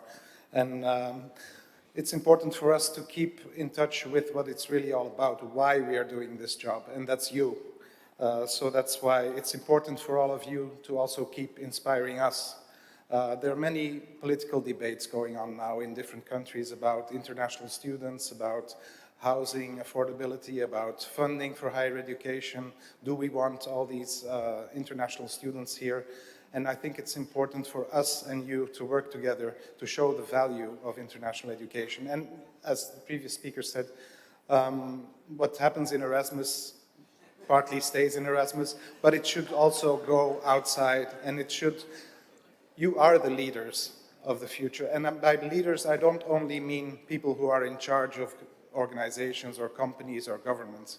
That's fine. But it's also leading in the little things in life and really spreading the attitude that you can be open-minded, you can be confident. We need leaders who have friends in different countries, in many different countries. That's the kind of leaders we need. And you lead by example, by all the little interactions in daily life. I think that's even more important. Volunteering is wonderful, it's very, very important. Civic engagement is very important, but it's also about the tiny little interactions in daily life where you can really spread your attitude of being open-minded, where you have the attitude of a stranger is just a friend you haven't met yet. That's one of the things always, I think, to spread around. And that's the good thing. I mean, negative thoughts, populism is contagious. I mean, people are affected by all this negativity and by not trusting other people because they're just a little bit different. The reverse is also contagious. The positive spirit is also contagious. So that's our role in our profession and in you, with the spirit of the Erasmus generation. That's our task, to spread that positive vibe in society every day, everywhere we go. So the best part of my job is being at events like this. We see what it's really all about. And that's why I think it's also good to acknowledge part of the program, and what we are also dealing with in our association is about social responsibility, but also climate action and responsibility for environmental impact. And that's also something to keep in mind. And it's only a matter of knowing that travel, being together like this, is a privilege, and it's a privilege to be used wisely. Not to say there can't be a lot of fun, there has to be a lot of fun, but we have to make sure that we make the most of it and that we spread that positive vibe into society when we go back. So with that, I just want to say, have a wonderful Erasmus Generation Meeting, make more friends and go back wherever you're from and spread the vibe further. So thank you very much.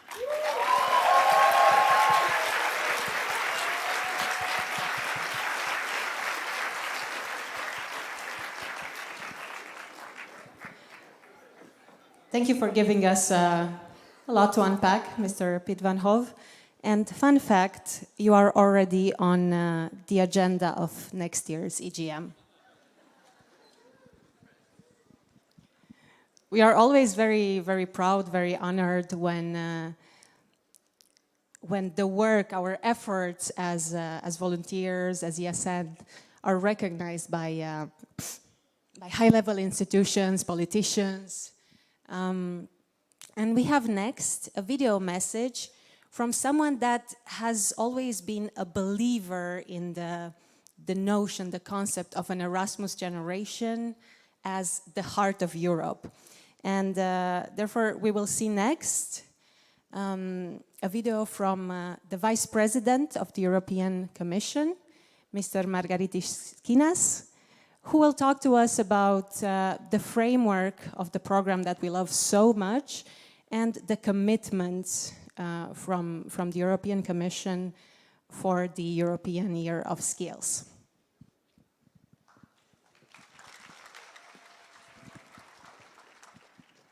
Ladies and gentlemen, dear friends, I'm really pleased to be able to address the meeting of the Erasmus Generation today.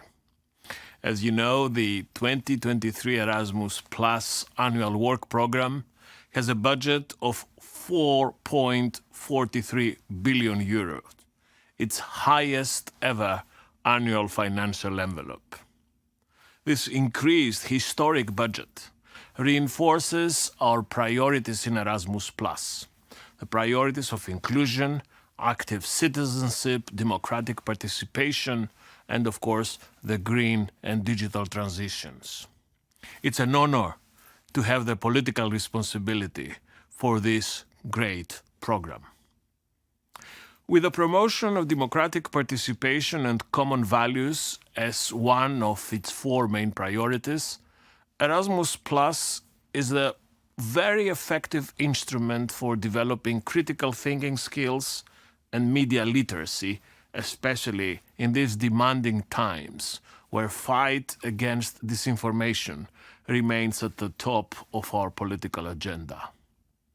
The work program includes 100 million euros to support projects that promote educational activities and facilitate the integration of displaced people by Russia's invasion of Ukraine, help them adapt into their new learning environments, as well as other activities supporting organizations, learners, and staff in Ukraine. These anticipated funds will reinforce our activities set in place for Ukrainians displaced by the war, with additional support to Erasmus Plus beneficiary organizations.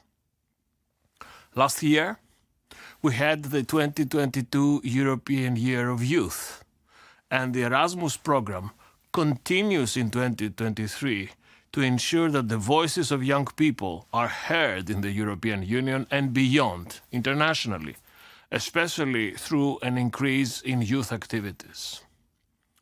At the same time, activities supported by the program continue feeding into the EU's commitment to upskilling and reskilling, new priorities at the heart of the 2023 European Year of Skills activities.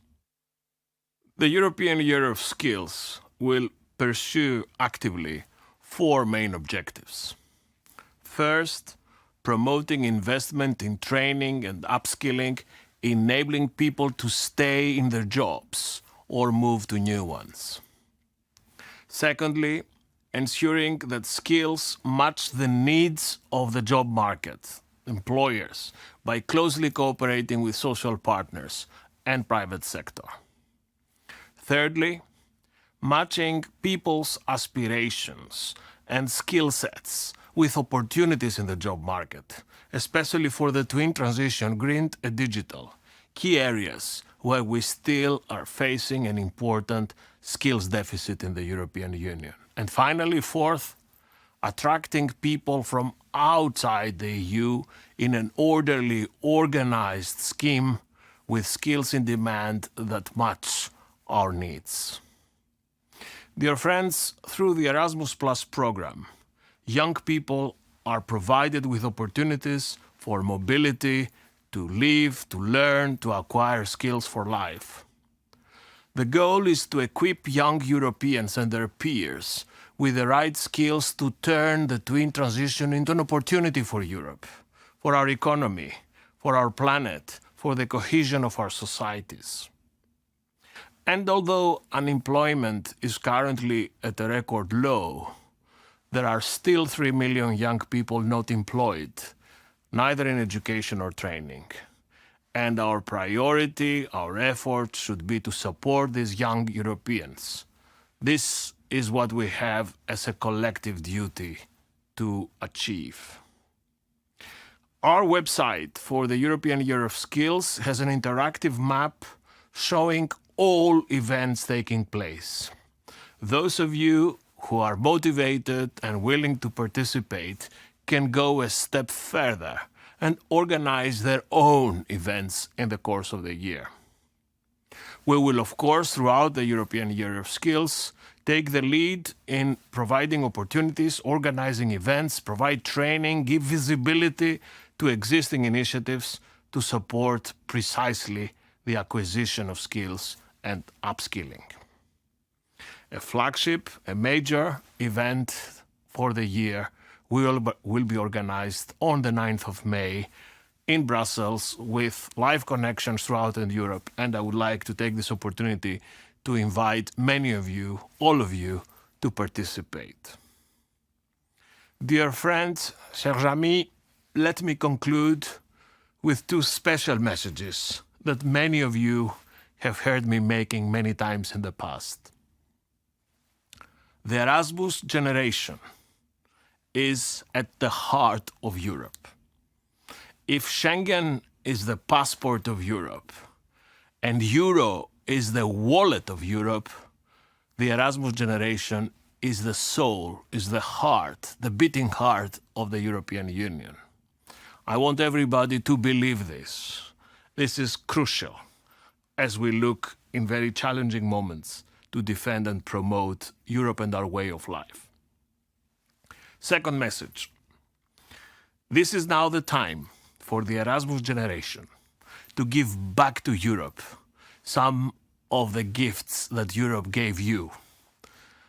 Take this opportunity to speak up for Europe. Defend the European Union against those who want to attack us, those who want to discredit us, those who want to see our project fail.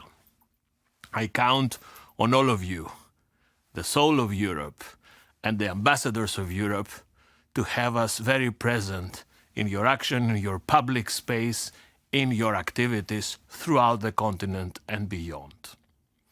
I wish you all fruitful discussion today. Thank you.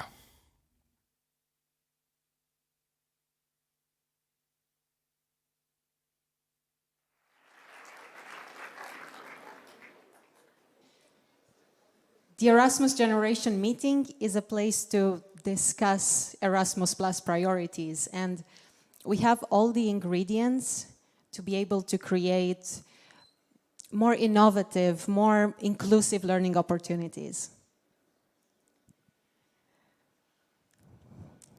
From Erasmus student to the president of one of the European institutions.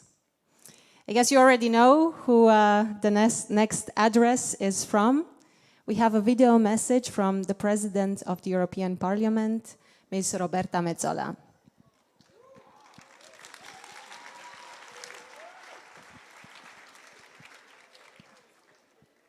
Dear members of the Erasmus Student Network, dear friends, what a pleasure it is to be speaking to you today at the second edition of the Erasmus Generation Meeting. More than 800 young, ambitious people from all over Europe have gathered this weekend in beautiful Bucharest to celebrate a program that perfectly represents what Europe stands for: unity and diversity. Not too long ago, or so I say to myself, was I an Erasmus student in France. Before Malta was even part of the European Union, this incredible project of ours opened up the world to me. I felt firsthand what it means to be European and what it means to be part of the Erasmus generation.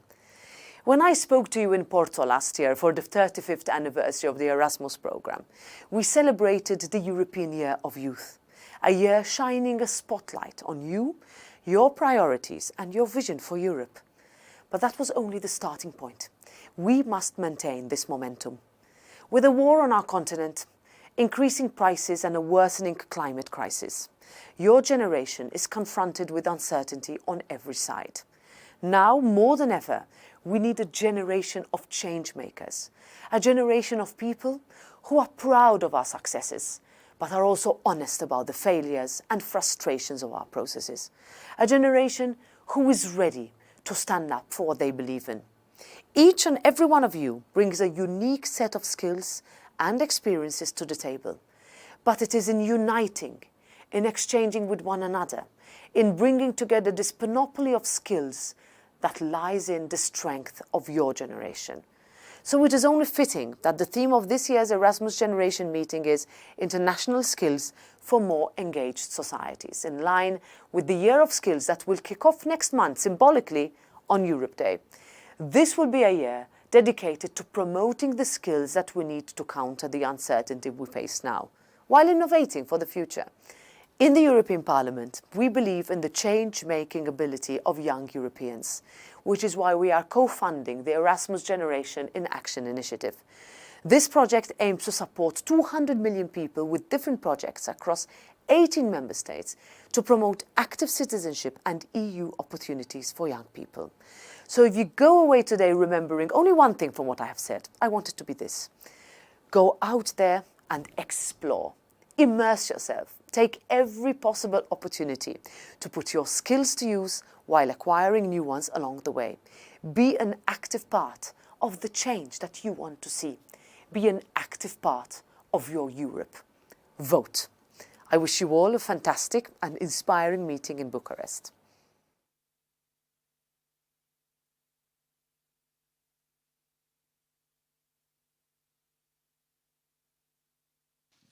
Encouraging words from the President of the European Parliament herself for the Erasmus Generation. As the Erasmus Generation, we do have the privilege to call ourselves that, but we also have the responsibility to create a world where being part of the Erasmus Generation is no longer a privilege.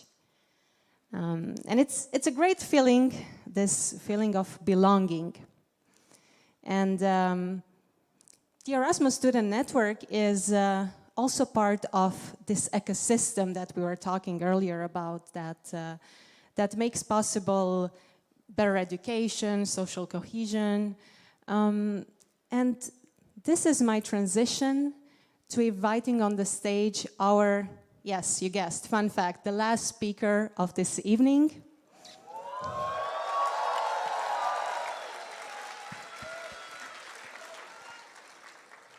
Representing the Erasmus Student Network, I would like to invite on stage Mr. Juan Rayon Gonzalez, the President.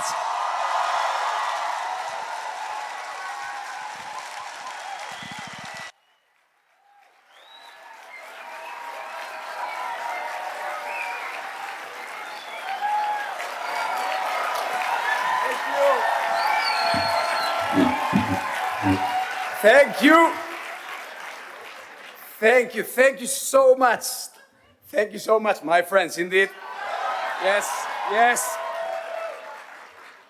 Dear authorities and partners, organizing committee, program team, volunteers of this event, volunteers of the Erasmus Student Network, dear friends, 1 year after, against all odds, we are back again for the second edition of the Erasmus Generation Meeting. The largest event in the history of the Erasmus Student Network. What about that? What about that? I have to say, the largest event for now, because I see Adele there looking at the 2,000 people KPI for next year. Eh? We keep on growing. And as it couldn't be otherwise, in such a significant day, it's really important to start by thanking everybody who has made this event possible. Let me start by thanking our friends from the organizing committee and volunteers. Where are you? There, please. Huge round of applause. Come on, look. I know. Thank you. I know that in ESN we like a good challenge, but I think organizing an event for 1,000 people in 3 months is a bit too much, right, Alex? I think, don't try this at home. It's a one thing. Hopefully for next year we go back to a normal timeline, if that's okay. So thank you very much for your passion, for your commitment, for bringing us here. We are here because of you. You are now part of the history of this organization, and we're truly thankful to everybody, to those volunteers in the registration, to all the OC, and to every single person in ESN Romania and beyond who has made this event possible. Final applause for them. Come on. Come on. Very nice. Also, thanks to our dear program team, to the program team, media team, content team, all the people supporting this event. I have to say, most of the members of that content team have told me in the last 2 years, I am leaving ESN next month. And here they are, and thank God that they are here. They have done a fantastic job. We have a unique program, more than 100 sessions, so many stakeholders and speakers, a unique opportunity to continue working for our mission, and this is because of them. So please, another applause to all of them, media, etc. And of course, very good.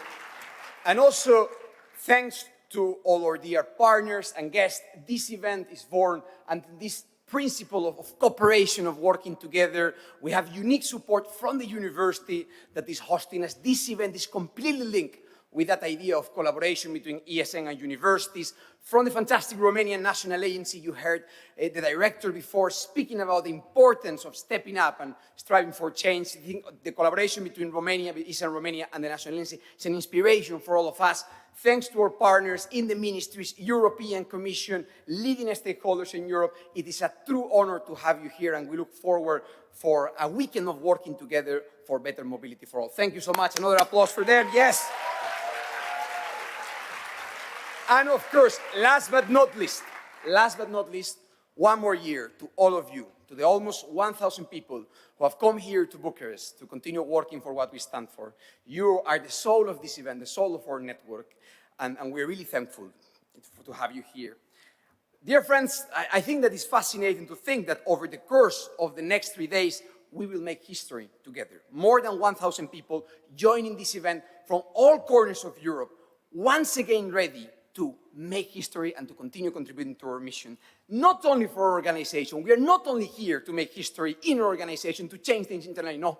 We go beyond that. When I make history for the Erasmus program, when I make history for the Erasmus generation, for internationalization of education and for youth, our responsibility goes beyond our own organization, and we know it really well, because this event is not only about the participants here, the almost 1,000 fantastic participants, is not even only about all our friends back home, all the fantastic volunteers that we have. No, it's about all those students that we support and represent in Europe and beyond. It's about all those students that we might have not been able to reach yet, but that we strive to reach in the future, and we strive to work for so they can also access these opportunities. It is, in the end, about all those people in Europe and beyond that share our fundamental belief that through Erasmus, through mobility, through volunteering, we can build a better society for all. This is why this event is so significant. This is what this Erasmus generation that you heard Sabrina say in the words of the Commission wouldn't probably exist if it wasn't for you and for those who come before us, is all about. This is what we're here for. And I think that reflecting a bit on how did we manage, right, to do this event and why it's so unique, I think it's probably the same reason why our organization, small organization that was born in light of the creation of the program, has managed to grow and develop so much for the last 30 years. I think the fundamental pillars, the building blocks of the event and the organization are actually quite similar to the ones of the Erasmus program. This event and our network are built under 2 blocks: community and purpose. Community and purpose, the power of a community that is united in its diversity, that knows that we are stronger when we work together, that seeks to include everyone, leaving no one behind. But even more importantly, a community that is guided by a shared sense of purpose. A sense of purpose that you know very well, because it's represented by your commitment to helping students when they need it, to empower them, to help them to become the best version of themselves every day. That is our sense of purpose, that we come here to recharge. That's what you do, my friends. That's what we do in the Erasmus Student Network. And the best thing, as you could see in this ceremony, and probably the thing that makes me more proud about being the president of this organization, is that we do all this while never forgetting that you can have fun in the process, That is the ESM model.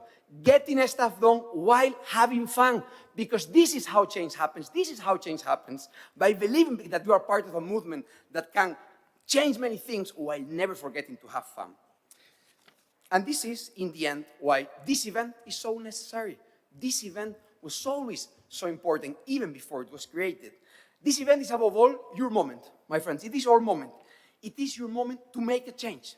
To, over the next 3 days, start a conversation about a new initiative, to bring the voices, the dreams, challenges, and ideas of the students and the fellow volunteers that you have in your sections. This event is a space to work together with the amazing partners that we have here, from the leading institutions and organizations working in international education, in youth affairs in Europe, co-creating, sharing your perspective. An idea that you start here in the next 3 days can change the lives of thousands of students. What is more beautiful than that? A conversation that you have can drive change. This is how we should start our program for today. This is the opportunity that we have ahead of us. And my friends, as we work to move forward with our organization, as we start this event, the second edition of the Erasmus Generation Meeting, it is also important to reflect on how did we come such a long way. I told you before about these building blocks. I also think that it is our passion and commitment to helping students what has brought us here. That's really clear. From the very beginning, it has always been about that, not only about us. And we have never stopped to reinvent ourselves, and we should never do it, because indeed, we decided to join this organization with a clear commitment to help others, to be part of the movement. However, there are risks. Not everything is fantastic. Well, almost everything is fantastic here, but there are also challenges that we should acknowledge. And of course, like all of you who are in your local boards, in your national boards, it is also our responsibility, mine of my colleagues, to think about all the challenges that we have ahead. I think that among the many challenges that we have, the most dangerous one is complacency. Complacency. We have achieved so much, we have this fantastic event. There's not that much we need to worry about. You know, like, we talk too much about mobility, all these people coming here, mobility is important. We are ESNers. We know that stuff. You don't need to remind us. It is a risk, because there are still many things to do. There are still many lives to change. And it's something that we should never stop reminding ourselves. It is something that even, in our role in the international world, we get to be reminded quite often. Recently, we received a message from a student. This is something that happens also to many of you, right? We receive messages through all kinds of channels, saying many times random things, but also saying very important things. And this is a message that to this day, I keep on reminding, and I want to share with you because it exemplifies this importance of continuing to pursue our mission. The message came from a student from France called Calixta, a student with a disability and a chronic illness. For Calixta, going on Erasmus had been a dream for many years. She told us that even before joining university, she always wanted, like many of us, to go on Erasmus. She was really happy, she also told us, when she saw that in the new program, now that she was in uni, inclusion was finally one of the priorities, because then she felt that the program was also caring for people like her. In the end, she managed to go. She managed to go, and she was really happy about it. But what she told us is that, unfortunately, her experience didn't go as planned. The system didn't manage to support her. And this was very sad, as you can imagine. Learning this, as international board of the Erasmus Student Network, is always challenging. But the most important part of that conversation is what came later, when we were discussing with her. What she told us, it's something that, not only within my presidency, I will never forget. What she told us is that, for her, the most important thing of all was that by talking to us, by talking to the Erasmus Student Network, by sharing her experience, by sharing her challenges, she felt that she was helping others. She felt that we would be able to take her work forward and advocate for her needs. This is why we cannot afford complacency. For this story, for the story of Calixta, and the hundreds of thousands of stories that you live every day in your ESN sections. Because as long as there are students who cannot access opportunities, as long as there are students who need more support, as long as there are students who want to be part of this community of purpose, we have more work to do, and we are here to continue the job. This is what this event is all about. It's about that. is about building on our collective intelligence, on our passion as a community to solve the problems of our students, to contribute to a change in society. This is what we are here to do this weekend. This is how we are approaching this weekend. No, thank you. Thank you, no. And this is why, even if many times, as volunteers, all of you dedicating countless hours, we tend to get buried in our work. You know, we get swamped with so many tasks. Sometimes we might forget the importance of our cause, but we should never forget that for hundreds of thousands of students and young people all over Europe, Erasmus still means hope. It means possibility, opportunities. It means finally being able to be whoever you want to be, achieving your dreams, defying the path that has been allocated to you. This is what we work for, and we are part of the achievement of that hope. And this is what we're going to be working on this weekend, on supporting others, supporting our network, supporting our colleagues, to help others to achieve those dreams, to help others to strive to be the best version of themselves. This is what is about to start from tomorrow. My friends, as you know, this is, sadly or happily, depending on how you see it, my last opening address to the Erasmus Generation Meeting. And I want to finish the address doing two things. The first one is, of course, thanking my dear board colleagues and all the teams for working in the organization of this event, especially my friend Adele for leading the organization of the board. Worked really hard, and I think we are seeing how much it pays off. And the second one, it's also by sharing with you a message of possibility that I believe is embodied in the story of EGM.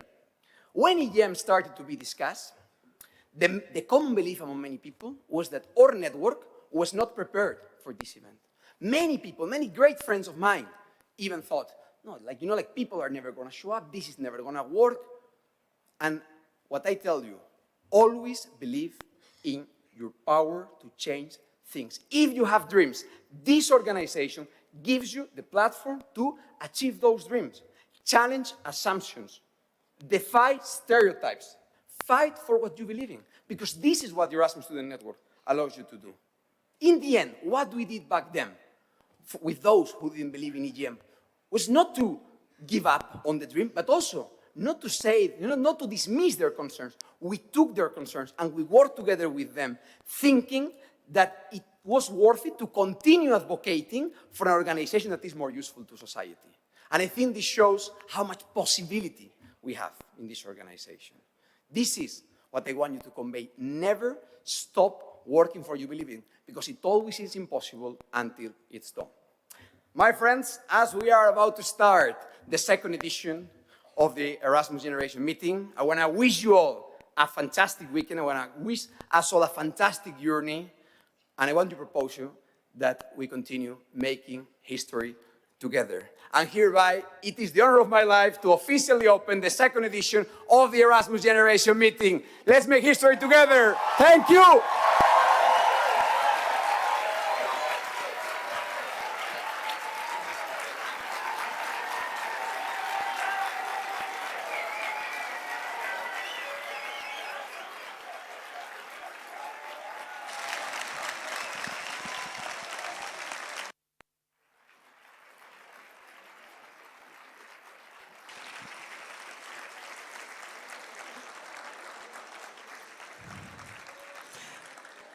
Mr. Juan Rayon Gonzalez, the president of the Erasmus Student Network, ladies and gentlemen. Woo! Okay, people, I see some movement. I can declare that it's time. And it's time to have fun changing the world one student at a time. I invite you to continue the conversation tomorrow, and meanwhile, let's also have a chat, but outside of the auditorium. Thank you very much for being here.